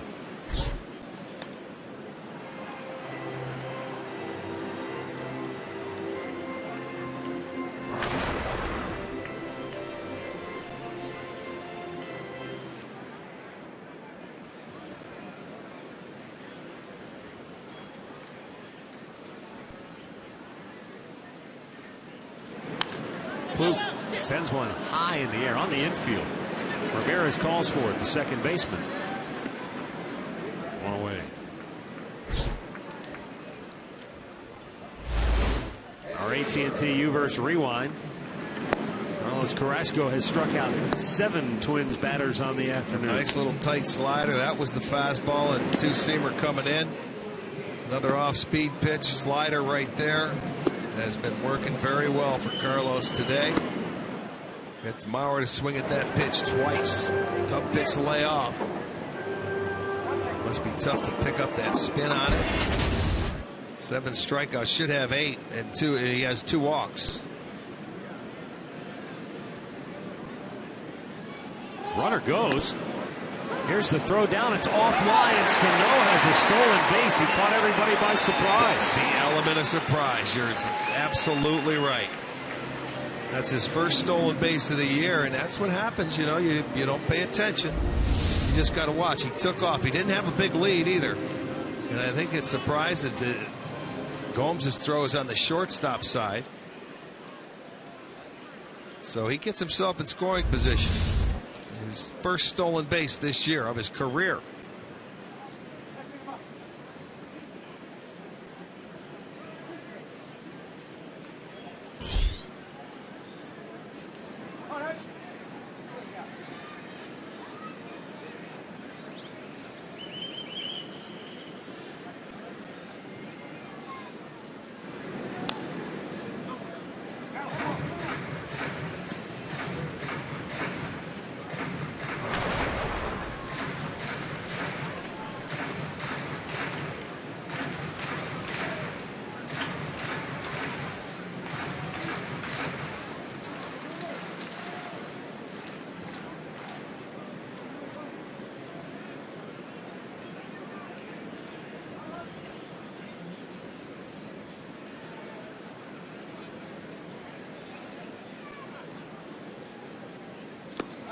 Nice pick by Gomes.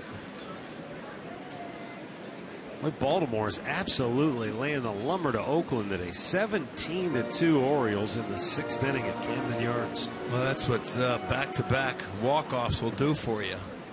He did it Friday night on a homer, last night on a home run. Baltimore did. It's going to be a long day for the A's because they have to go somewhere. 1-2 pitch to center. Almonte can't get there. Plays it on a hop. And Sano stops at third. He couldn't get a real good read on it. Well, he took off when it was first hit, but then he had to stop and make sure it was going to drop. He looks behind him, but he gets a fastball out over the plate, stayed on it, hits it to center field. There's Sano going off, but then says, let me make sure it drops.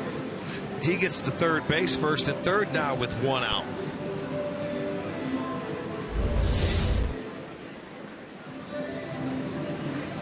Up comes Eduardo Nunez. Nunez is 1 for 2.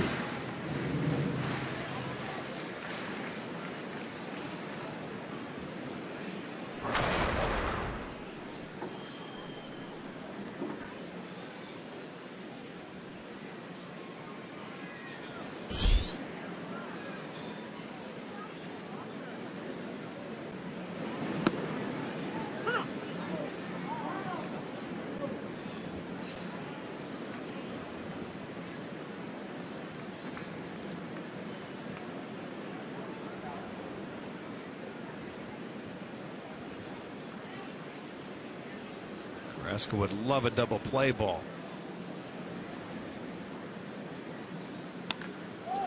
That's not going to get it done.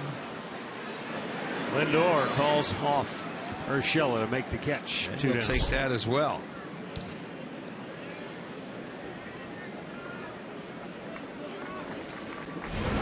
Here's our great clip of the game from last night. Francisco Lindor turning a highlight reel making double play. Boy, it sure was.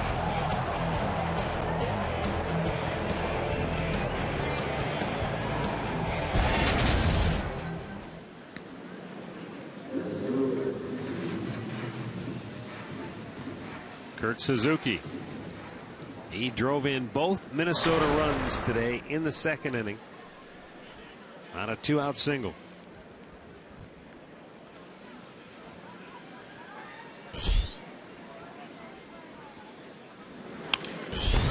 Ground ball towards short. Lindor goes to second. Just barely got him. So that will end the inning. Lindor goes to Ramirez to force out Rosario. After 6 innings of play, it's the Twins 2 and the Indians 1.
Visit mykiacleveland.com to learn more. By Levin Mattress, located in all Levin furniture and freestanding locations. And by AT&T UVerse, has more channels on the go than cable.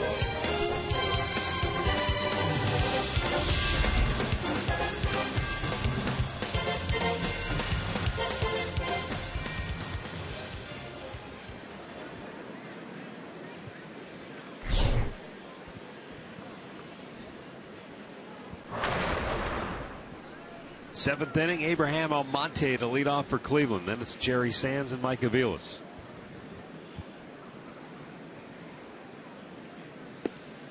And a swing and a miss from Almonte. Brian Dunsing worked a 1-2-3 sixth.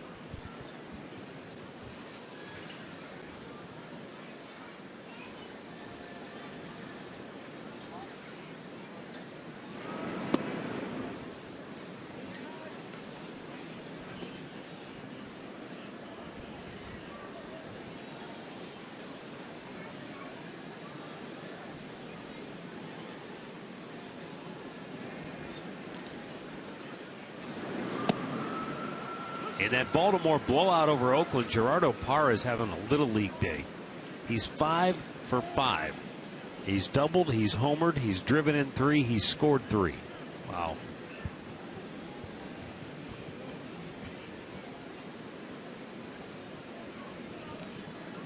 Adam Jones has hit 2 home runs.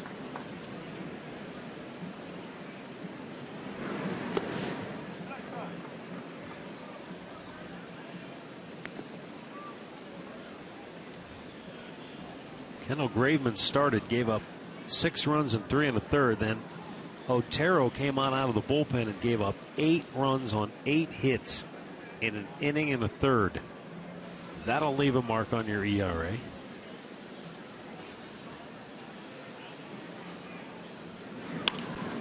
Boy, that's what do you do? You got to save your bullpen. Does a position player pitch? Edward Mujica came in. He gave up 3 runs in an inning. And early in the 6th. Yeah, Fernando Abad is pitching now, but you're right. They don't have enough pitchers. Well, that's it for Dunsing. He goes an inning and a third with perfect relief, and we've got a timeout for a pitching change. 2-1 Twins here in the 7th.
Indians Live, presented by Conrad's Tire Express and Total Car Care, coming up next here on Sports Time Ohio.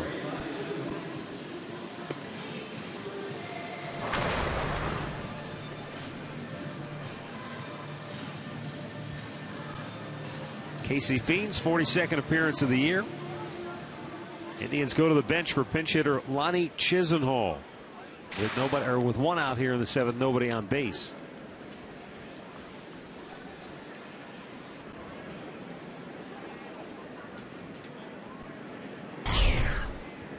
Chisenhall on the year 1 out of 5 as a pinch hitter.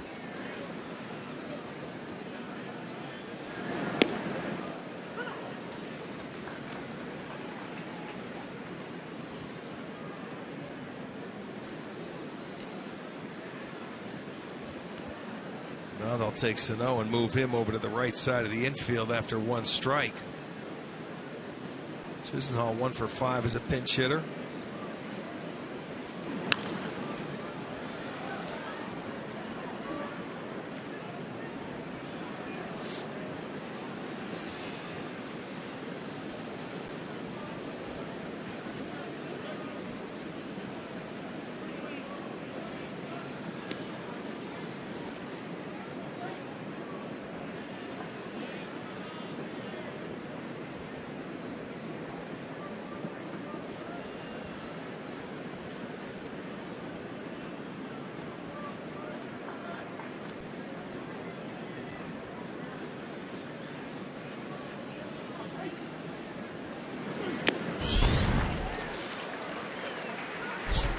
Chisenhall quickly down on strikes, and there are 2 down here in the 7th. Time for a Mazda game break. Here's Al Pawlowski.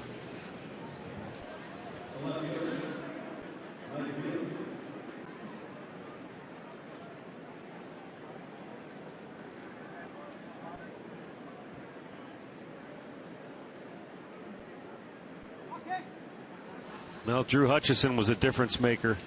Got his 12th win for Toronto with 6 2/3 innings. Gave up just 1 run. Indians quickly out here in the 7th. Stretch time brought to you by Spitzer Auto World. 2-1 Twins.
The Indians 2-1 here in the bottom of the 7th inning. Torrey Hunter's not in the lineup tonight. He made his career debut back in 1997. I had a chance to sit down and talk with him yesterday, and we talked a little bit about the differences and changes in baseball since he first appeared in 97. It's a softer game. You know, it's a little softer. You know, you talk about, home plate collisions, or you talk about taking guys out at second base just to stop the double play, not to hurt them.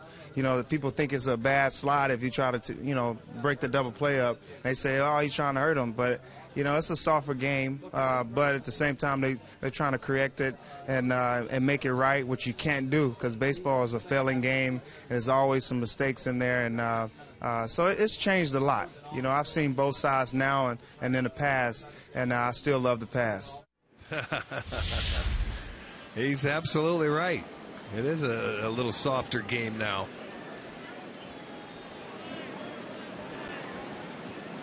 Carlos Carrasco back out here.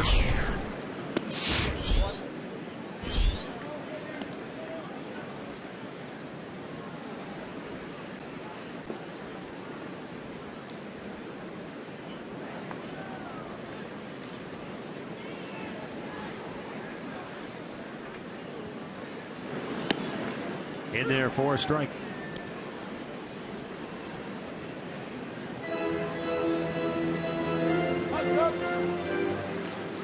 The one inning where Minnesota had their 4 hits, the second inning, and there were 3 of them coming with 2 outs.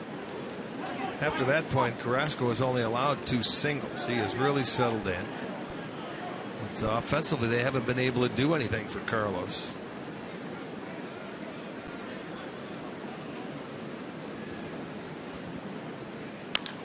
Chop to third. Stays fair. And Urshela throws him out. 1 away.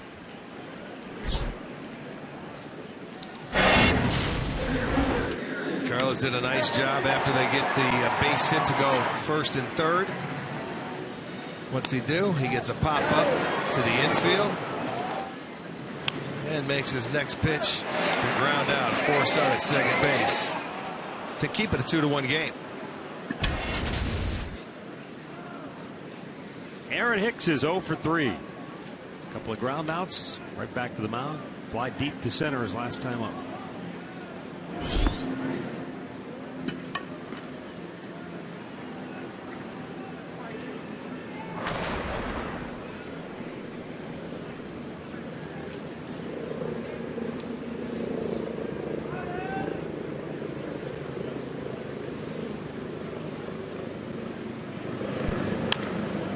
Tap to third. Airmailed the throw almost. Little change up. Just almost took a little too much off the throw. And there are 2 down here in the 7th inning. Well, if Torrey Hunter's assertion that it's a softer game now than when he first came into the league, if that's true, I think a lot of it has to do with how the overall financial scheme of baseball has changed. Players are worth so much more. The investment that teams have in players, and especially franchise players, is so great, so astronomical that you almost have to change the rules to keep these guys on the field. And I think that's, Buster Posey is the prime example. That's the reason, for the most part, they changed the rule at home plate.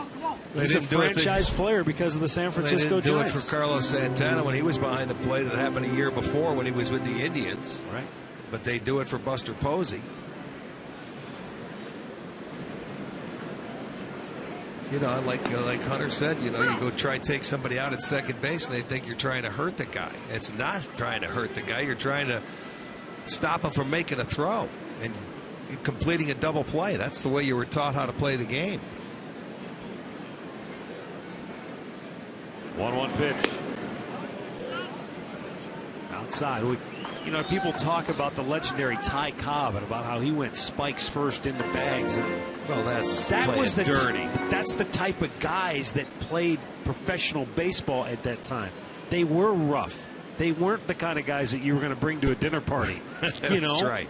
It's not a gentleman's game. There's a high pop out of play to the left. Obviously, over time, the types of players who are in the game have greatly evolved.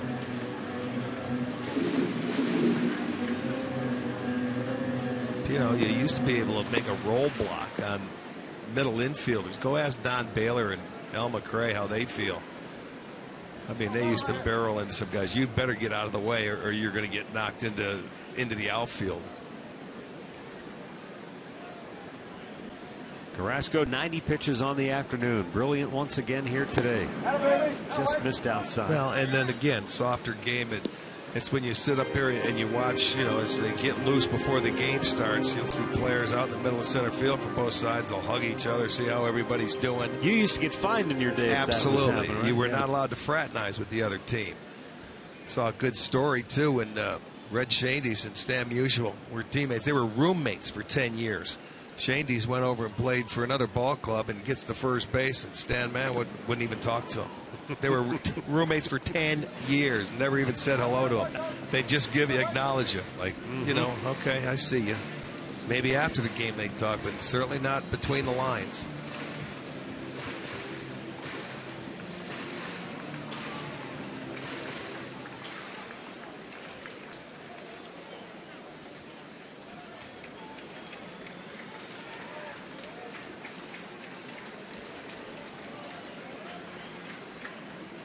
Here's the set and the payoff pitch. And Carrasco has walked Dozier with 2 down. Third walk issued by Carlos, and I don't think any of the 3 have been wild walks. I mean, if he's missed, he's just barely missed. Well, his second walk looked like strike 3 coming the last inning to lead off the 6th.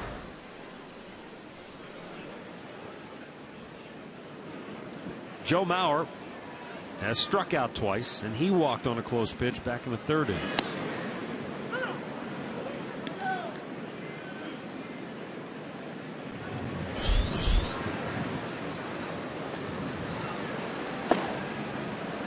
Bullpen getting busy. But Carrasco not showing any signs of running out of gas. He's given up 1 hit since the 3rd inning.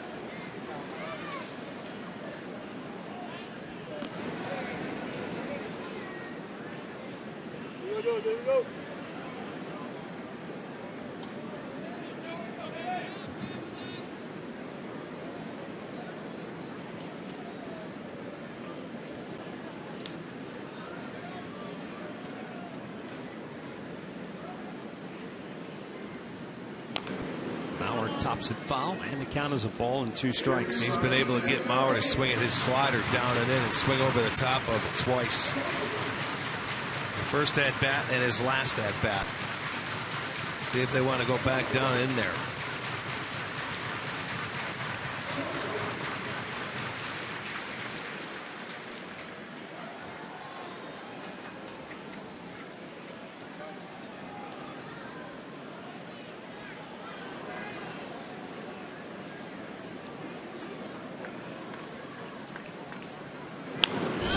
Tries to shoot him the other way, but it's foul. Went inside with the fastball that time. Mauer checked with the home plate umpire, make sure it was a strike.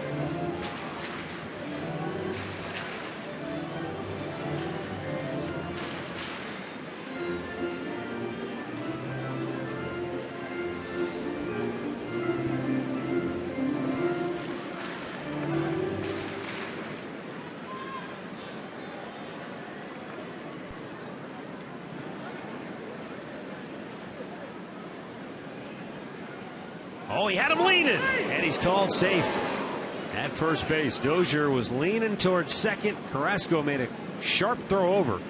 The only question is, did Santana get the tag down in time? Well, he had him taking a step. Watch him. He was off and running. His everything going to second base. He's got to crawl back to get that hand just in time.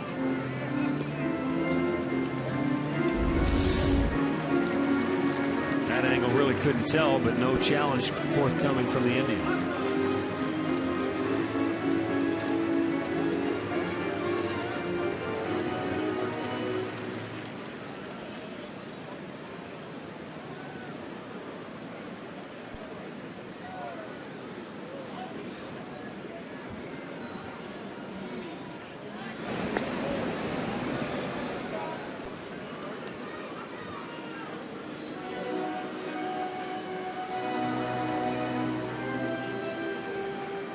That's where Dozier's thinking over there. Okay, 1-2 count.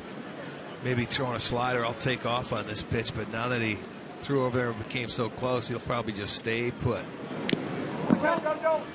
Maurer with a foul back to stay alive. It's still 1-2 as Carrasco now about to toss his 100th pitch of the afternoon.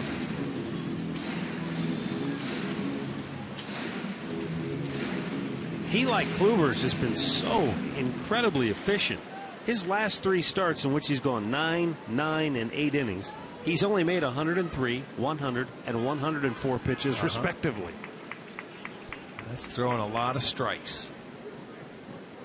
1-2. Maurer pops it to left center. Aviles in left will make the catch to end the inning. 7 in the books. It's still Minnesota 2, Cleveland 1.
Produced or retransmitted in any form, and the accounts and descriptions of this game may not be disseminated without the express written consent of the Cleveland Indians.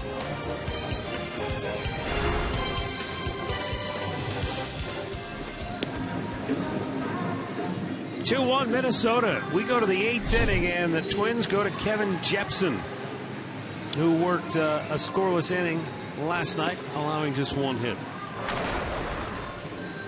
He'll be facing the top of the lineup. You can see this year with both the Rays and then coming over to the Twins before the deadline. 53 games. This would be 54. 2.85 ERA. 47 in the 3rd innings and 38 strikeouts. Opposition just a .213 batting average against him.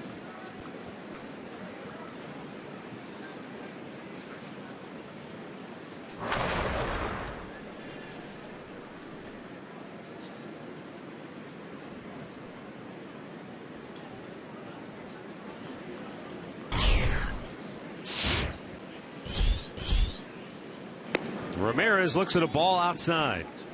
Jose is 0 for 3 today. 0 for 11 in the series.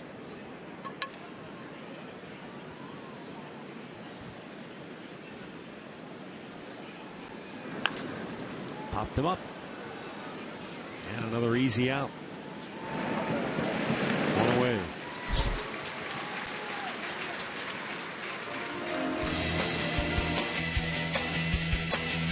As promised earlier, it's Miller time, brought to you by Miller Lite.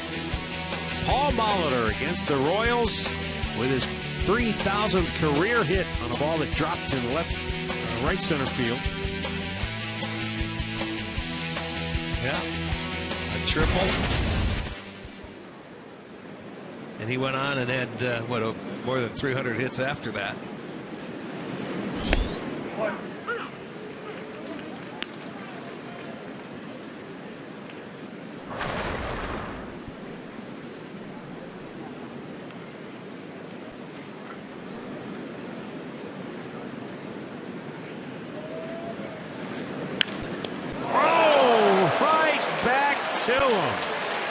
Yeah, that's exactly where his glove was when he finished. That might have stung. That might have hurt. You watch where he finishes, and that ball comes right back into the glove. The ball caught him. There it was. He just, oh, it didn't. It went into the webbing. He just moves it a little bit, and he snags it. That was heading up the middle for a base hit, but a good play by Jepson. Out number 2.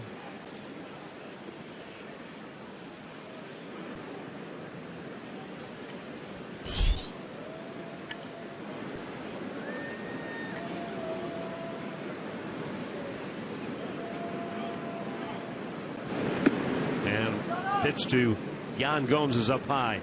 Gomes 0 for 2 with a walk. Walked in the first, struck out his next time, 2 times up.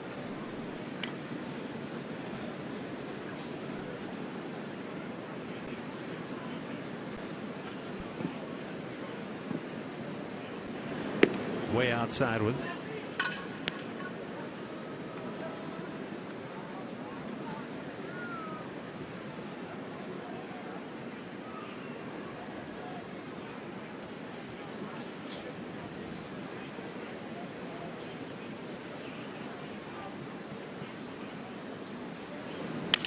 Broke his bat, but this is going to drop for a hit. Indians with just their 4th hit of the game. Snaps a string of 9 in a row retired by Minnesota pitching. Well, cost him a bat right here. They want it away. It goes inside and it shatters the bat, but it falls in. A 2-out single.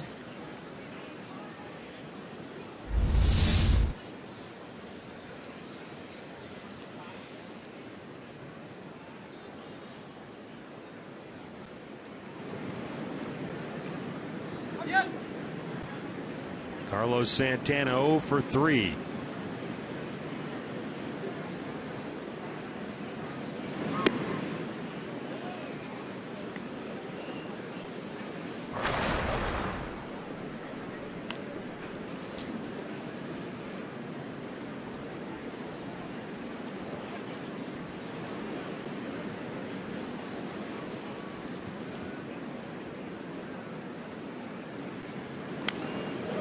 Back. Wow.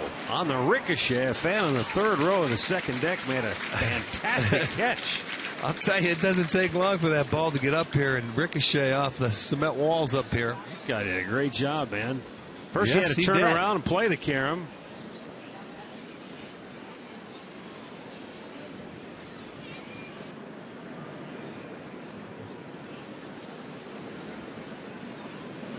Up high.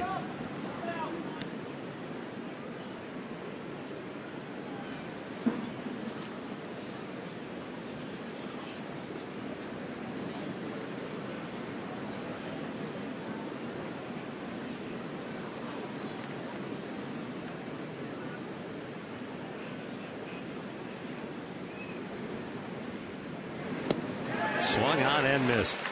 Santana has been vulnerable to the off-speed pitch. Yeah, that's a changeup away. You're going to see a good location, outside part of the plate, and down. Oh, it evens the count now at 2-2.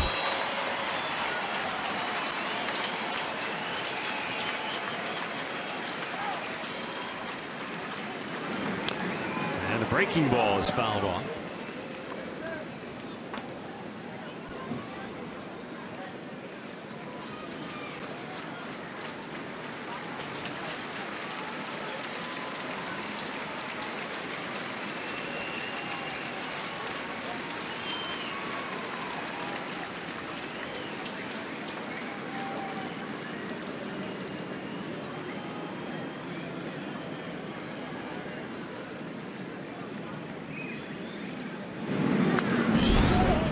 Fouled right back. That was a fastball that just got in on him enough, really couldn't do much with it.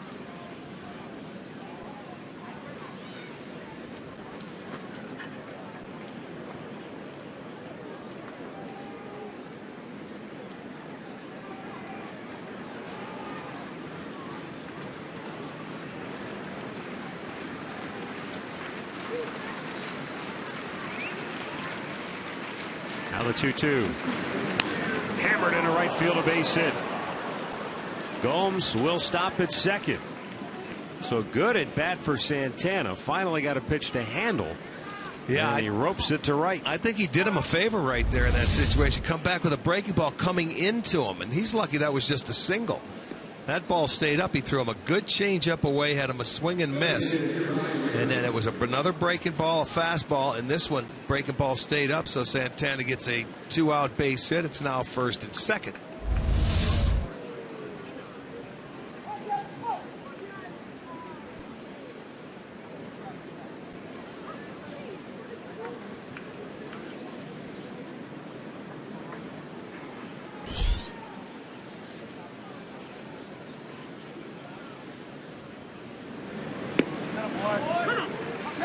Breaking ball in for a strike to Ryan Rayburn.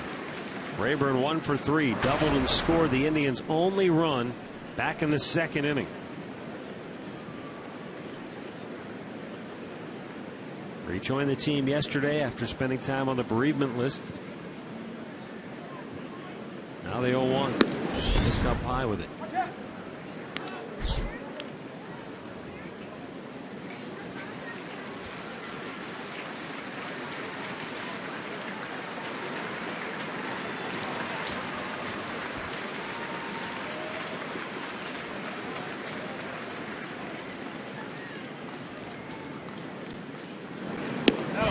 Takes a strike. And a fastball at 95 painted the outside part of the plate.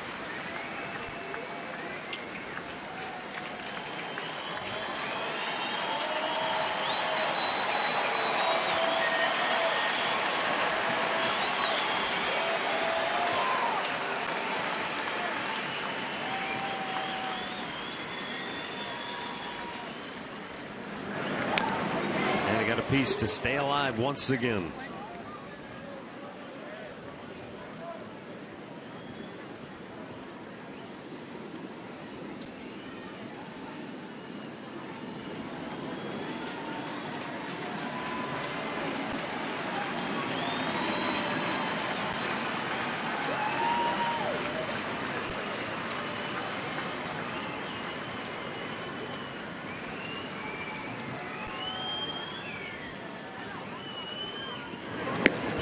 Him out with a high heater, and the inning is over. Indians strand a pair, will go to the bottom of the 8th. It's still 2-1 Twins.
Looking back at our keys to the game, brought to you by Wayside Furniture. Land the first blow. The Indians did score first, haven't scored since. For Carlos Carrasco, keep the ball down in the zone. He's been brilliant. Save one little blip in the second inning where the Twins touched him for a couple of 2-out hits. One that drove in a couple of runs, and that's the difference in the game.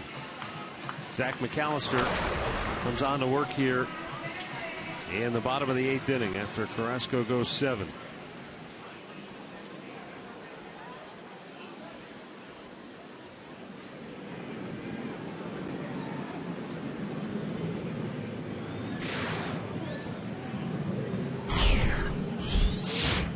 Miguel Sano to lead it off.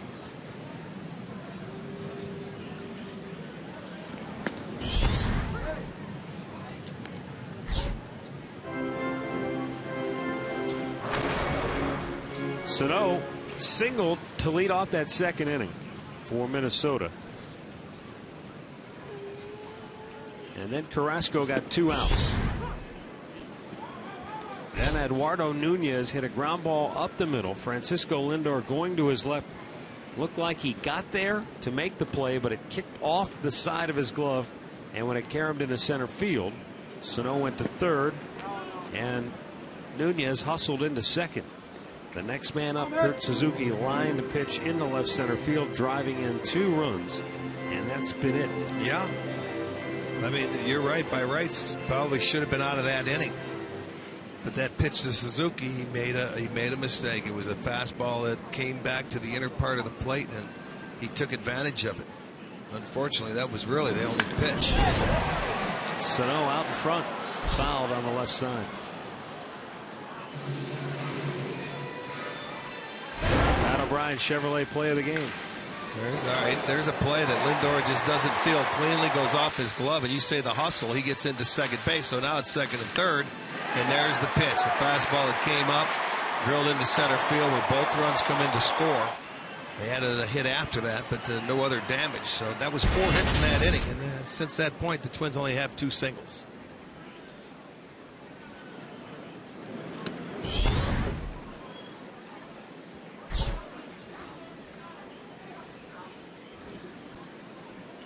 It was a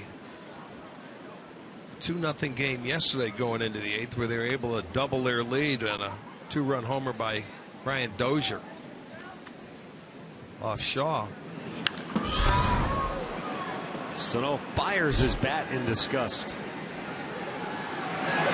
Ramirez makes the catch. You got to help him out, Chiz. You got to keep coming.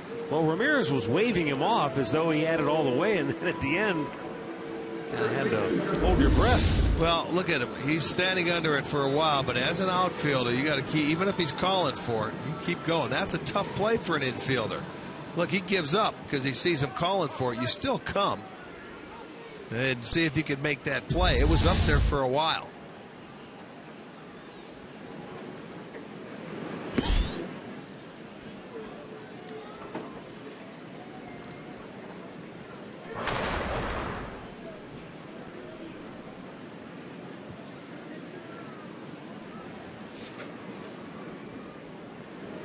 Trevor Plouffe, 1 out of 3.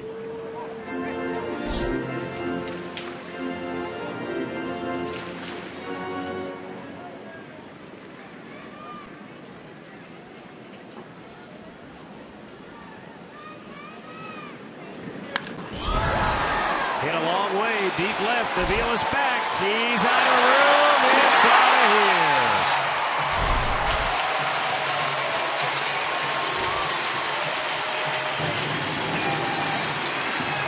For the second straight day, the Twins are able to take advantage of the Indians' bullpen and get a little insurance with one swing of the bat.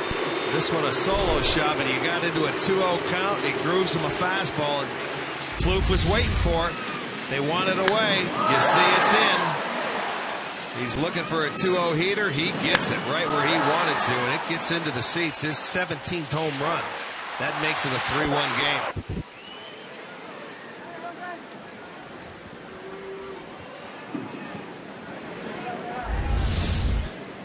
Now Eddie Rosario takes a strike on the outside corner.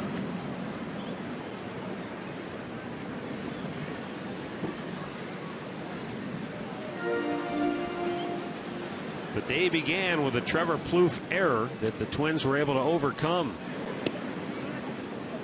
comes through late with a big solo homer.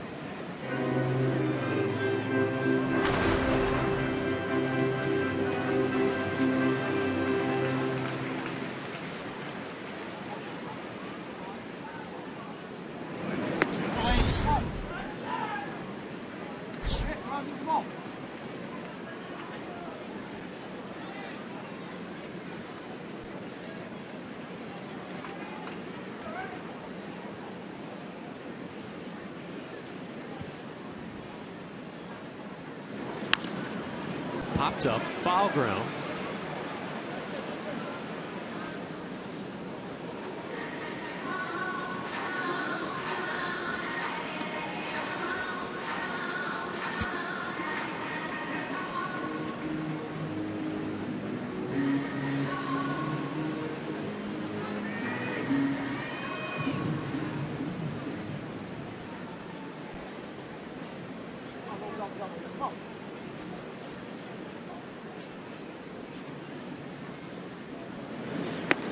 Pitches up and away. Let's go, come on.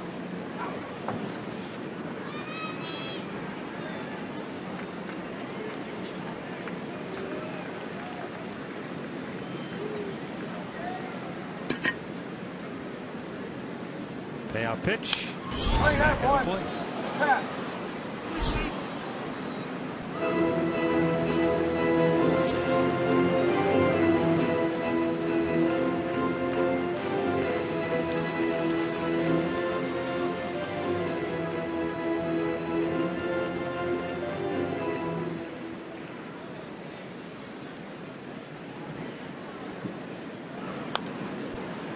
Another foul ball. Stay right there, head down, boy. Pat.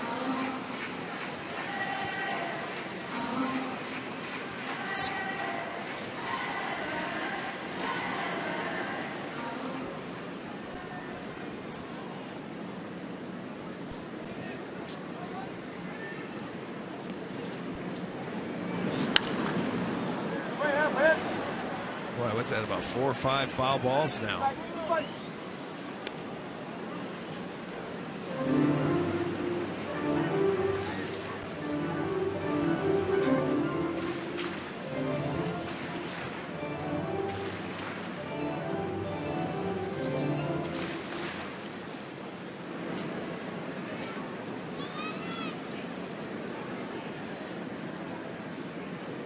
Again, the payoff pitch. And he clobbers it.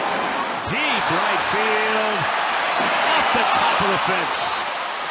And Rosario on his way to third as they chase the ball. He's got a triple. So McAllister's given up a homer and now a triple. And with one out, Minnesota again with a chance to extend their lead. Well, you continue to pump fastballs, and fastball after fastball, it's a full count, and they're getting a read on it. He fouled off a lot of pitches to stay alive until you find a mistake. It was down. He liked it. That one came close to getting out of here. I think it went off the top of the scoreboard there. Where I can't believe we're going to actually take a look at this. No, it was clearly hit the wall. Yeah, it did. I mean, it'll be a short look. Just above the scoreboard where there's some padding up there, and that's what it went off of. But he went down. You think about it, he hit that ball to right center, and that was a fastball down. Yesterday, he hit the fastball up in his eyes. So it's going to remain a triple. But you cannot continue to throw these guys fastballs. They can hit them.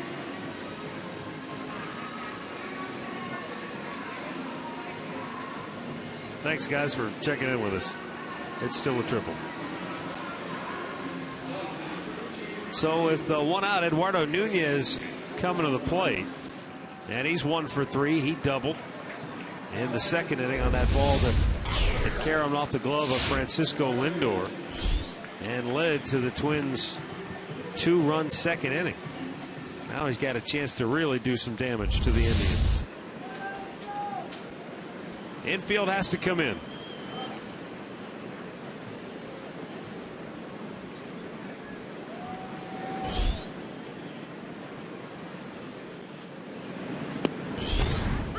And it's a strike call.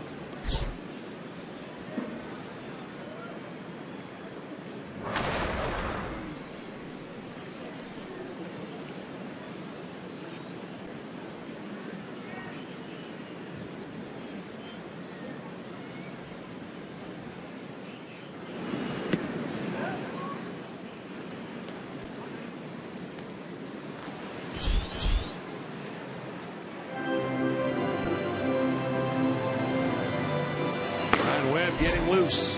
But right now it's McAllister against Nunez. On, no. Look out. Look out, brother. Squeeze play. Executed perfectly. Well, it was a perfect, yes, it was. I mean, there's really no gamble there because you've got the 2-run lead. You're looking for an add-on run. And I'll tell you what happened here. Nunez is going down the line. McAllister wanted to throw to first, but he was in the way, but he didn't throw the ball. If you throw it and hit him, he would have been out because he's not in the runner's box. You see, he stopped and he didn't throw the ball. Go ahead and drill him in the back. There's nothing wrong with it. He laid down a beautiful bunt. The run was going to score anyway, but watch Zach. He gets it and he says, I'm not going to throw it. But the guy was in his way. And that's what happens when you run outside that line. If you hit him, would have been runner's interference. He would have been out. But instead, I think McAllister's out. So again, for the second straight day, they double their lead in the 8th inning. They do it off the Indians bullpen. Timeout at Target Field. Ryan Webb coming on when we come back.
Well, Zach McAllister unable to get the job done. He hadn't pitched since August 11th, so he had 5 days off. But gives up a homer, a triple, and then on the squeeze play, another run comes home. So Ryan Webb on to face Kurt Suzuki. With a runner at first and 1 out, Webb has done a really good job coming on for the Indians' 29th appearance, a 2.37 ERA and a 2.16 batting average against.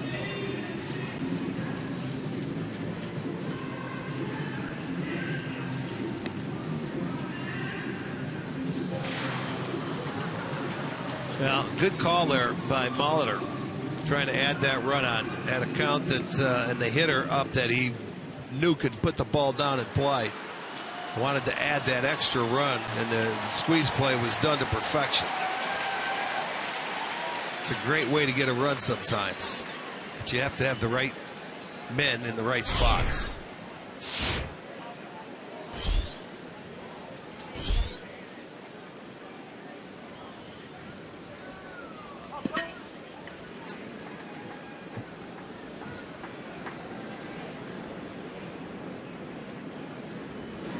He looked like he was ready to take a move to second base. A little flinch. Nunez looked like he dove back on his knocked the wind chest out of him. He did. He's looking for some air. He was going to take off, and he got caught too. Let's see. See, he was off.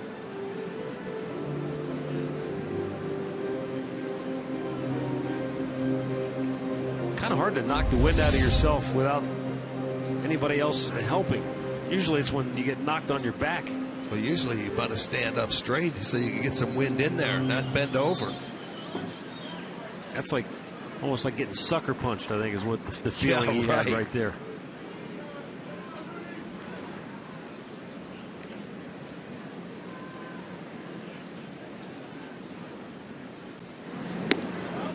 We were watching some of that UFC last night. Those people are crazy.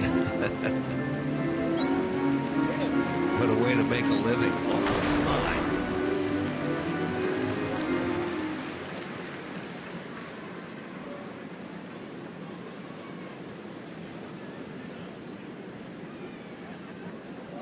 Runner goes, and a ball line to right.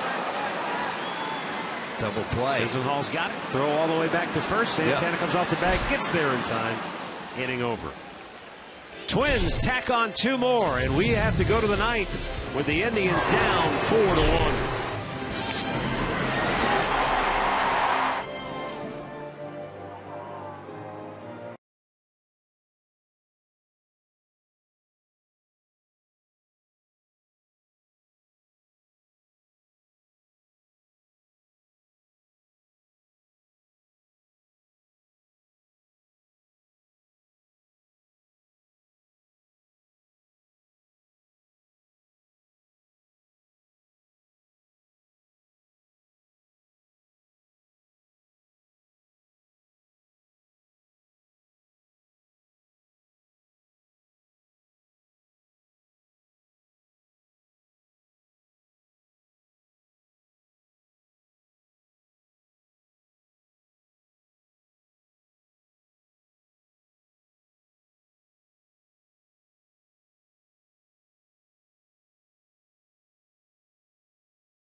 Ninth inning here in Minnesota. Glenn Perkins.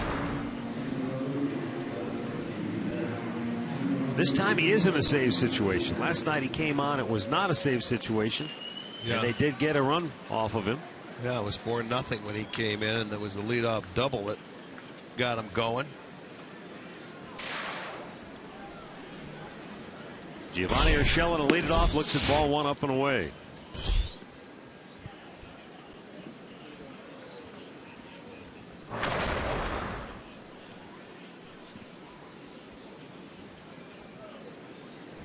One of the rare times this year the Indians came in and won the series opener. And in doing so, the Indians had scored after that game 5 runs or more 6 times in 7 games. Their best offensive stretch all season long. But just as quickly as it materialized, it has evaporated over the last 2 nights. Yeah, when you talk about winning the opener, they've done that 9 times on the road. Win the opener. They're 9-10 when it comes to winning the opener on the road. Just 3-16 at home. High pop, right side, slicing, out of play. And again, they took the early lead in the 2nd inning, but Minnesota had an answer for them.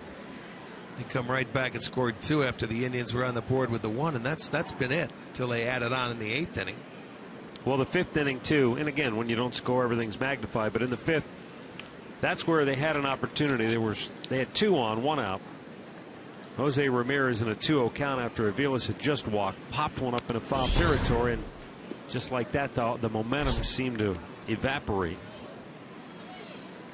Yeah, Minnesota, they're trying to win consecutive series for the first time since early July. July 6th through the 8th. They beat Baltimore, and then they won 3 out of 4 against Detroit. So it's been a while for them to win back-to-back series. The Indians were trying to win 3 in a row for only the 2nd time on the year.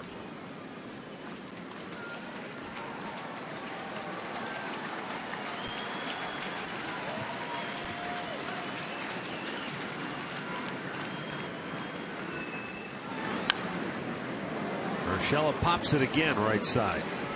This one's playable, and it's out number 1.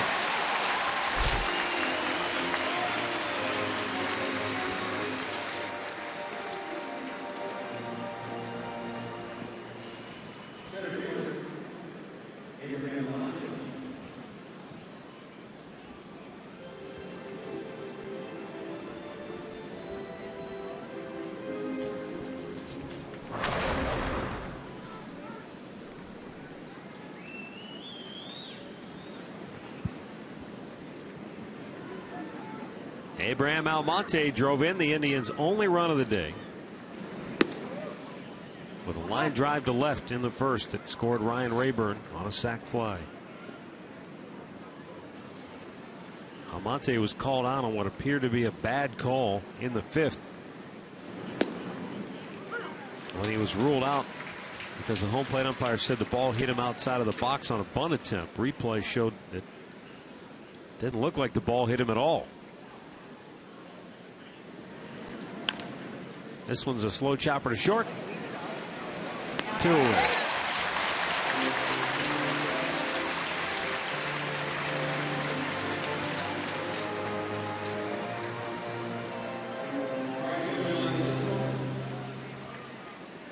Lonnie Chisenhall struck out his only time up.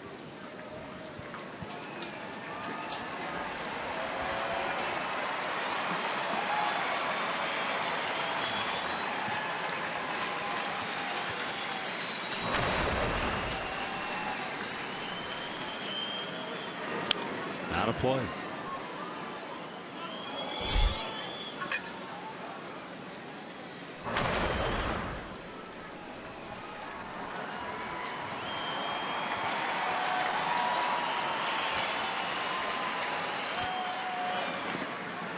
And it's nothing into the count.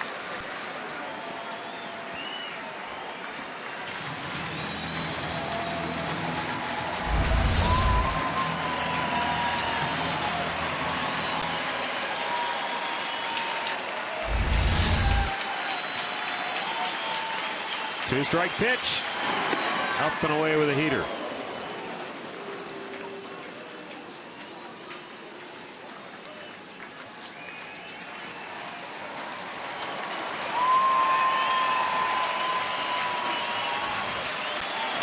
Line drive single into center field by Chisenhall. 6th hit of the day for Cleveland, and it keeps the game alive for Mike Aviles. Give a fastball away and just takes it right back up the middle. So it keeps it going. Down to the last out. They were out to their last strike. Give Mike Aviles a chance to keep it rolling. Bullseye, strike 1.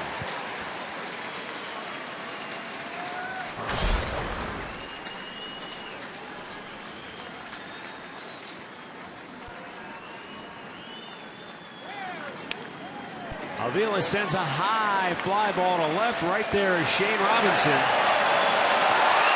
And Minnesota comes back to win the series by holding the Indians to 2 runs in the last 2 games. 4-1 is the final as Minnesota goes above 500 now, 59-58 on the year. Indians fall to 54-62. Tommy Milone the winner, 6-3 on the year. Glenn Perkins his 31st save. Carlos Carrasco Another tough luck afternoon for the Indians right-hander. He takes the loss here today. He goes 7 innings, gives up 2 runs. He's 11-9 on the year. We'll be back with some final thoughts from Target Field in Minnesota right after this.